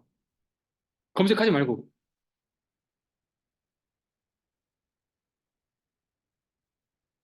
맞추면 고수라고 인정해드리겠습니다. 다음번 기초반 열면 듣지 마세요. 2천 감이 없어. 아 감이 없어. 2천은 무슨 2천이면은 그러면 대지로 6천이란 뜻이에요? 3분의 1이니까 그잖아. 그리고 지금 이거 0.5라고 제가 얘기했잖아요. 3.3 한 평당 만약에 잠원동 땅이라고 하자. 뭐 평당 6천 간다 칩시다. 한 평당 6천이면 3.3에 6천인 거 아닙니까? 그럼 1 정도 되면은 2천이라고 보면 1 정도도 아니잖아. 0.5잖아. 그러면 1,000 정도라고 대답했으면 그래도 괜찮은데. 그죠? 그래도 3분의 1 또 쳐야 되잖아. 3분의 1. 1000에 3분의 1. 300 정도입니다. 이게 맞춰진다니까. 왜냐면 대지 기준으로 6천 정도 한다 싶다 평당. 그러면 3.3이 6천이잖아. 그럼 1 정도 되면은 한 2천 정도 되는 거 아닙니까? 맞죠? 그럼 0.5 정도잖아. 0.5면 한 1000 되잖아. 1000. 근데 대략 도로는 3분의 1 치잖아요. 공용 분할 소송할 때도 그렇지만 3분의 1 치니까 300 정도 되는 거지. 맞잖아요. 와요. 이런 걸 맞출 수 있으면 여러분 작은 정보를 가지고 여러분이 많은 걸 볼 수 있어. 그럼 남들이 못 보는 걸 보고 뭘 할 수 있지? 투자를 선점할 수 있지. 그거예요, 그거. 그러니까 저한테 배워가는 건 뭐 사실 정보를 배워가려고 하시면 안 돼요. 뭐 사요? 이런 거 몰라요, 저도. 아무거나 사세요. 그러니까 사는 걸 찾을 수 있게 만들어 드리는 게 제 역할이야. 아시겠죠? 한두 번이야 남 사라는 거 사가지고 돈 벌 수 있겠지. 근데 자꾸 안 됩니다, 그거. 될 수가 없어. 불가능해, 불가능해. 그래서 잠들이 자꾸 사라는 거 사잖아. 그럼 마지막에 세 번째나 네 번째에 사는 걸로 돈 다 잃어요. 전액 다 잃어, 전액. 80억이 영원이 되는 마법. 이 글 발품불패 추천드립니다. 80억이 영원이 되는 마법. 있어요. 그런 글이 찾아보면. 그분 정말 그 글을 썼으면서도 발품별로 안 떠나시는 거 보니까 진짜 대단하신 마인드를 가지고 계신 그분의 마인드는 되게 존경합니다. 그 사라고 하는 것들 쫓아다니면 그렇게 되신다는 거예요. 아시겠죠? 그 사람도 시기를 못 맞춰. 알아요? 알겠죠? 그러니까 남들이 사라고 하는 거 사고 쫓아다니고 그러지 말라고. 알겠죠? 음, 좋아요. 아니, 그런 사람들이 발품부에 남아 있어야지 우리가 발전하는 겁니다. 다들 전문가가 돼 있으면 어마어마하죠. 수강생 들어와야 돼. 수강생이 강사한테 던져주는 게 얼마나 많겠습니까? 아, 이것 좀 봐주세요. 이것 좀 봐주세요. 하면 보다가 더 늘어요. 어떻게 이런 걸 찾아보셨지? 깜짝 놀랐어. 실력 대단하신 분, 재능이 있으신 분들도 좀 있더라고. 시작한 지 얼마 안 됐는데 진짜 좋은 걸 잘 찾아보시더라고. 그러니까 강의를 잘 보고 잘 배워가지고 그걸 똑같이 따라서 찾아본 거야. 그러니까 이게 보여. 야, 참, 난 그런 분들이 좀 좋아 보였습니다. 그게 시간이 지나고 나면 그 분들이 남아있어. 나머지들은 뭐 사요 했던 분들은 안 남아있더라고. 크게 잃으신 거지. 그게 잃고 이제 떠나가신 거야. 거래신고 관리 번호에는 실거래 신고 필증 번호를 쓰시면 돼요. 실거래 신고 필증. 국토부에서 직접 할 수 있는 거 그거. 이게 좀 다른 거예요. 아시겠죠? 뒷면 가면 또 일련 번호 넣는 항목 나오는데 그건 나중에. 기초반대는 할 필요 없어. 여기서는 눈썰미를 보겠습니다. 같은 거 같아요? 다른 거 같아요? 이 두 개. 두 개 서류.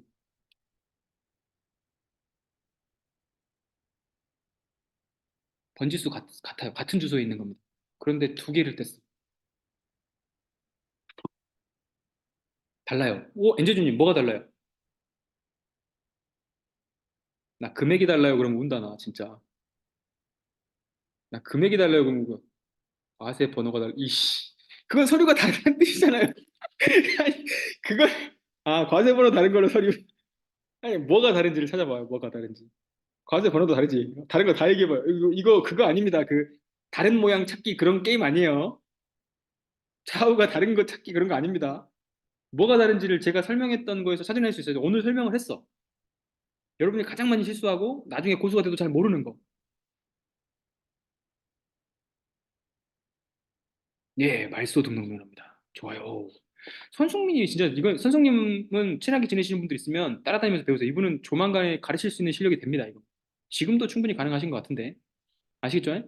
이쪽은 취득세를 낸 거잖아요. 느낌 봐도 금액이 비싸잖아. 취득세, 지방세, 농촌 투표세. 보통 취득세는 이 세 개 묶어 있어요. 이 위에 것만 보시면 안 돼. 당연히 이건 1.1%딱 딱 되는 거, 10% 되는 거고 농촌 투표세는 정해놨어. 얘 비중 얼마 이렇게 해서. 계산이 이렇게 나옵니다. 그런데 말소할 때 취득세 신고하면서 같이 해야 돼. 그러면 이건 건물이라는 얘기예요, 토지라는 얘기예요.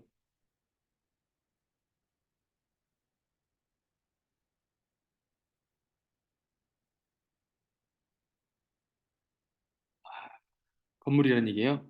속을 줄 알았어. 토지라고 써 있잖아. 야, 이거 핀트 나가는 질문이 뭔지 아시죠? 건물이든 토지든 말소할 게 있으면 말소하는 거예요, 등록면허는. 예, 낚이셨어요. 나는 말소 등록면허를 맞추길래 당연히 이 토지 본줄 알았다, 여기 토지. 이 본줄 알았다. 근데 진짜 건물로 대답해버리네.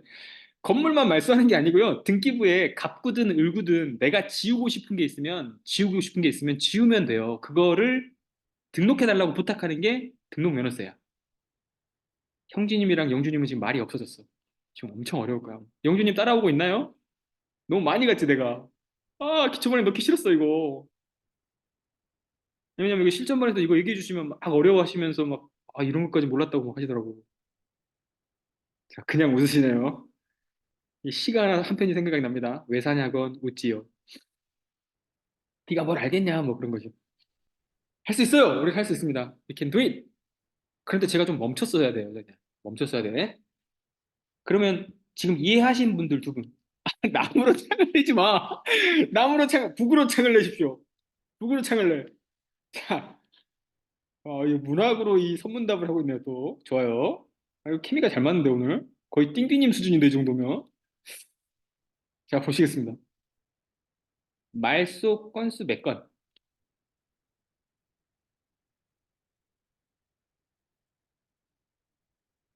오늘 수업 제대로 들었던 사람들은 알지, 이거.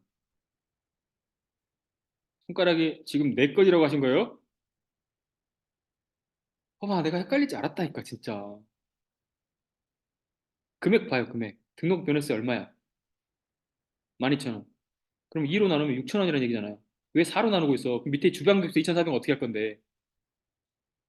제가 여러분이 모를 거라고 얘기했던 아까 그 취득 신고할 때 낸다는 돈이 7,200원이었잖아요. 7,200원. 그 7,200원이 6,000원은 등록세고 지방교육세 1,200원 합쳐갖고 7,200원이라 그랬잖아요. 그게 이거야. 한 건 나와 있으면 쉬울 텐데 두 건이니까 합쳐졌지. 12,000원, 2,400원. 나 당연히 맞출 줄 알았는데 이거 이렇다니까요. 잘해도 이게 헷갈려요. 그러니까 이거는 지금 왜 네 건으로 하셨냐면 3,000원짜리는 등기 신청 수수료 낼 때 하는 거예요. 15,000원 수수료 플러스 두 건이니까 3,000원 곱하기 2, 6,000원을 그때 내는 거예요. 이거 같이 하는 게 아니고 따로따로 하는 거야. 과정이 달라. 이거는 취득세 냈다는 납부 확인증 받고 나서 등기소 갈 때 그 등기 신청 수수료가 또 한 번 더 있는 겁니다. 이걸 구분하게 되면 이제 고수예요, 사실은. 법무사 해도 돼. 법무사 보조해도 돼. 질문. 이건 뭘까요? 이걸 맞추시는 분은 고수로 인정. 이거 맞추시는 분은 다음번에 기초반 수업 열면 들어오지 마요. 안 받아줍니다. 맞춰봐, 빨리 맞춰봐. 지금 선생님을 너무 칭찬하면서 가니까 지금 다른 분들 쫄았어, 지금. 다른 분들이 대답이 아예 없어. 기초분들 힘내세요. 여러분도 할 수 있어요. 지금 저기 경험이 그냥 많아져서 그런 거지. 저게 뭐 그냥 뭔가 재능 있고 엄청 똑똑하시고 뭐 그런 게 아닙니다, 여러분. 알겠죠? 한 번만 해보시면 돼요. 선생님은 이거 구별해봐요.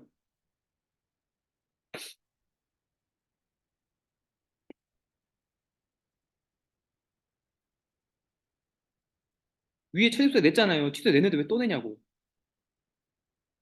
이걸 구별하시면 이제 부동산 하실 수 있게 된 건데.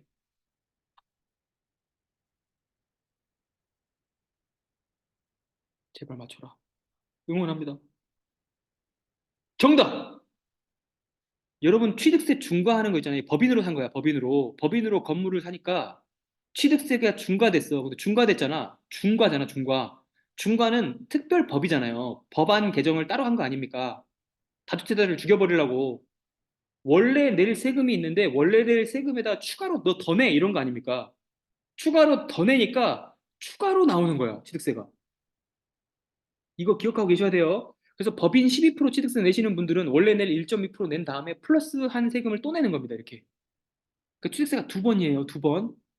이거는 중과분이야, 중과분. 그러니까 만약에 12% 세율을 맞았다, 그러면 1% 내고 나서 11% 이렇게 내는 겁니다, 따로. 이게 더 많아, 그래서. 맞죠? 더 많죠? 600만 원이죠? 느낌 아시겠죠?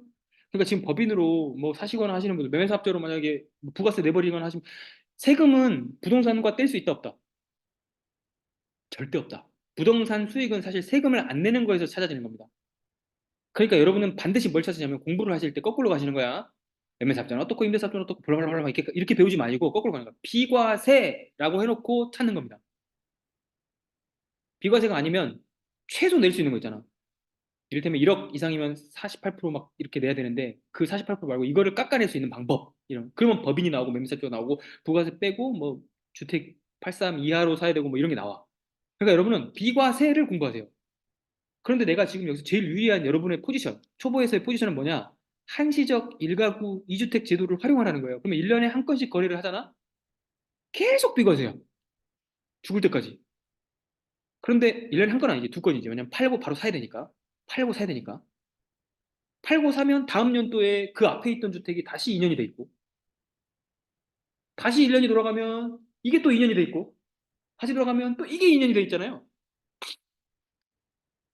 이 말이 이해가 안 되시는 기초분들은 돌려 들으세요. 20번 반복하시면 들려요. 한시적 1가구 주택은 2년 동안 보유만 하고 있으면 세금을 면제해 주는 제도예요.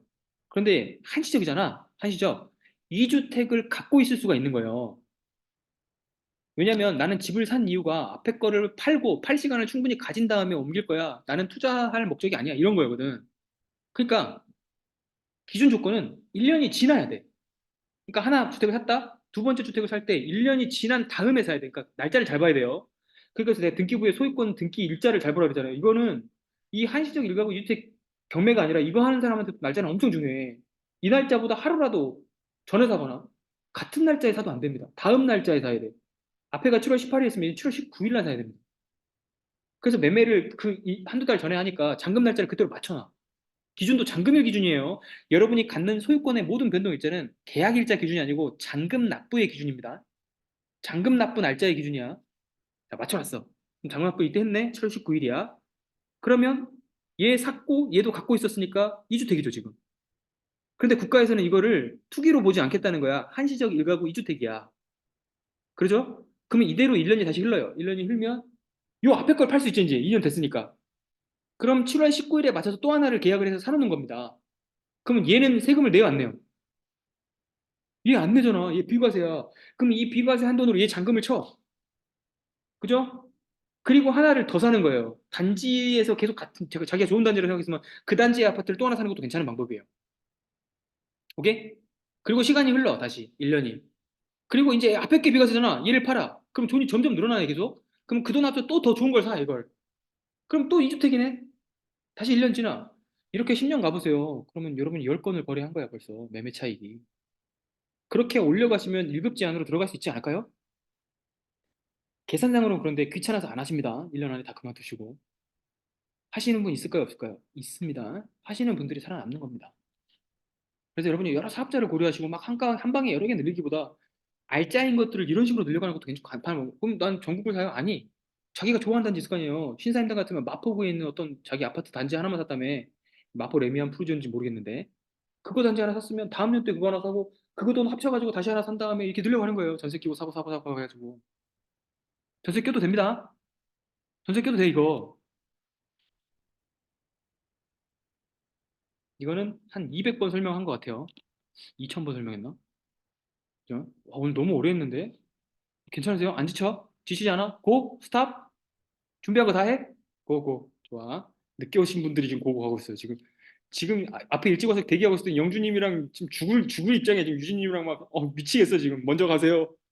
먼저 가세요. I'm dying. I'm dying. 너 먼저 가. 하지만 어려운 것까지 한번 가볼게요. 4강이니까 마지막 상황은 계속 반복해서 한번 들어보세요. 중간에 약간 웃음 포인트도 있고 오늘 선생님이 많이 웃겨주셔가지고 좋은 거 많아요. 되게 건질만한 거. 나무로도 창을 냈고 막 장난 아니야 지금. 외사냐고는 웃었고 막 그래요. 장난 아니에요. 이건 앞에서 얘기했으니까 넘어갈게요. 번번 날짜 보라는 거야. 번번 날짜. 전세권과 임차권은 사전 사후만 다르고 임대차 전대차 가면 전대차 날짜를 보는 게 아니라 임대차 날짜를 봐라. 질권 근질권 보면 이 두 개 같은 말이고 전질권 전대질권 봐도 이거가 부분으로 달려 있으면 질권의 날짜를 봐라. 질권의 날짜 맨 앞에 뭐가 있다? 근저당이 있다. 근저당 날짜를 봐라. 오케이? 낙찰 후에는 제일 먼저 제가 이걸 왜 써놨냐면요. 좀 없어 보이잖아. 빠져 보이는데 도어락 비번 협상. 저는 이렇게 얘기를 하고 싶어요. 이래야 여러분이 직관적으로 와닿지. 낙찰 후에 제일 먼저 하는 거는 도어락 비번 알아내는 겁니다. 열쇠를 찾아내거나. 근데 열쇠 수리비 안 내기 위해서요. 이거를 뭐 명도 전 뭐 협상 절차 뭐 이렇게 쓸 수도 있습니다. 그렇게 쓸 필요 저는 없어요. 도어락 알아내면 끝난 겁니다. 여러분이 다 활용하면 돼. 소유주 주소에 가가지고 협상을 하시든 이번엔 쪽지 붙여놓고 뭐 감 같은 거 갖다 드리니까 너무 좋아해서 알려주셨다고 하고 2시간 들어다니니까 막 도락비만 알려줬다는 사람도 있고 관리실 아저씨가 뭐 바카스병 들고 왔더니 알려줬던 사람도 있고 뭐 전화번호 연결해줬던 사람도 있고 여러분 자유야. 이건 여러분 창의력에 다 맡기는데 도락비번 알아내는 게 포인트입니다. 이번에 제주도 두께 낙찰 받으신 태연님이 실전반에서 들으셨어요. 근데 이분이 낙찰 잠금 친 날 아니에요. 낙찰 당일날 가가지고 도락 따냈어요. 두 개 중에 하나를. 명도 끝이죠. 설명해준대. 전화하면서 했는데 그 사람이 그 집 안에 있는 짐 일부만 보내달라 그랬대. 그리고 협상 쪽으로 또 돈 좀 달라 그랬대요. 그래서 제가 관리비를 안 내셨다는데 그 관리비 그냥 제가 대신 내드리는 걸로 하면 안 될까 이렇게 하라 그랬어. 그럼 관리비만 내고 이 사람은 그 안에 있는 침대고 뭐고 지금 다 얻은 거고 장난 아니죠? 응. 그리고 그냥 걔가 점유를 주장할 수 있는 이런 것도 우편으로 보내버리고 혹시나 모르니까 유체동산 포기각서만 써서 받아놓으라 그랬어요. 이거는 그냥 서명해가지고 카톡으로 받으시면 돼. 캡처한 파일에다가 사진 찍어서 받으시면 됩니다. 이해되시죠? 유생명 포기각서 뭐냐면 그 집안에 있는 짐을 내가 소유권을 주장하지 않겠어. 네가 알아서 처리해. 쓰레기면 좋지만 그분은 쓰레기가 아니었어. 완전 최신형으로 다 좋은 가구들이 갖춰져 있었거든요. 돈 벌었지 뭐. 두 번째 집도 관리소장을 잘 설득해가지고 받아내라고 했습니다. 그래서 3일 만에 지금 두 건이 명도가 다 처리가 됐어요. 관리소장은 어떻게 얘기를 하라고 했냐면, 두 개 중에 하나 받은 거 있잖아. 하나 받은 거, 이미 전 소유주하고 처리 다 해가지고 문 땄다. 벌써 부동산 내놓고 이제 할 거다. 그러니까 이것도 안 해줄 이유 없잖아요. 관리소, 당황스럽잖아. 도락 비번까지는 알려줘도 전화번호 알려주겠지. 거기 왔다 갔다 하는 임차인이든 소유주든. 그러면 전화번호 알려주면 그 전화번호로 전화해가지고 이렇게 낙찰받은 사람인데요. 똑같은 절차를 취하면 될 거 아닙니까? 뭐 보내드릴 거 있으면 제가 다 보내드리고 편히 봐드릴게요. 관리비도 제가 다 내드릴게요. 먼저 관리비 내야 된다는 얘기는 나중에 해야 되지만 그렇게 하면 도락비번 알아내겠죠. 그럼 바로 부동산에 잔금도 치기 전에 할 수 있는 거 아닙니까? 그럼 한 달이 주어졌잖아. 그럼 한 달 주어진 동안 팔고 싶으면 매매할 사람 한 명만 구하면 되는 거고. 전세 들어올 거면 전세입자 한 명만 구하면 되는 거고. 막 사업을 할 거야. 에어비앤비 제주도 받았더라고요. 에어비앤비 할 거래요. 사업으로 돌릴 거 하나 정해놓으면 그냥 사업책을 구상하면서 집을 꾸미고 인테리어를 해도 되잖아요. 잔금 납부하기 전에 해도 되는 일이에요. 이게 명도를 쳐버리면. 그 안에 법원 그 공무원이 나와서 할 일 없이 감시를 하진 않을 거 아닙니까? 얼마나 지혜로워요. 이거는 내가 봤을 때는 좀 세상을 잘 사셔가지고 덕을 좀 쌓으셔서 잘 된 게 아닌가 그런 생각이 들긴 합니다. 두 개를 한꺼번에 이런 식으로 편하게 하루나 이틀 만에 이렇게 하는 경우 낙찰 당일날 가가지고 공항에서 비행기 타고 서울 오기 전에 해버렸잖아요. 쉬운 일이 아니야 이건. 제가 처음 듣는 이야기예요. 그래서 이전에 제가 지도해 드린 분도 3일 만에 협상을 끝냈거든요. 명도를 했거든요. 난 그게 국내 최고 기록이라고 생각했어요. 그래서 항상 자랑을 할 때 3일이면 최고 기록입니다. 이렇게 이게 자랑을 하고 지지를 해드리고 칭찬해드렸는데 이제 이거는 이길 수가 없죠. 낙찰하고 그냥 바로 운전해갖고 갖고 해버린 거니까 이걸 이길 수 있는 사람이 있나? 낙찰 전에 따내야 돼. 뭐라고. 그거는 근데 강도잖아요. 그건 도둑이잖아. 불가능해요. 불가능해. 이분의 기록은 기네스 기록으로 깨질 수가 없습니다. 그 다음에 집에 가서는 인도명령이랑 부당이득금 소송을 접수를 슬쩍 해놓는 거야. 이게 송달되면서 또 압박이 되거든요. 그런데 전화를 잘 하셔야 돼. 전화를 하면서 하셔야 돼. 기분 나빠할 수니까. 내가 법적으로 처리해 놓을 조치들은 이렇게 해놨다. 그런데 목적은 이 소송으로 당신의 돈을 받으려고 하는 것도 아니고 협상을 하기 위해서인데 만약에 잘 안 됐을 경우를 대비해서 내가 법적인 조치를 취해 놓은 것뿐이다. 그래서 언제든지 협상이 잘 되면 취하해드리겠다. 이러면 고맙다고 말합니다. 끝났다. 너무 어렵죠. 하지만 여러분은 할 수 있다고 얘기합니다.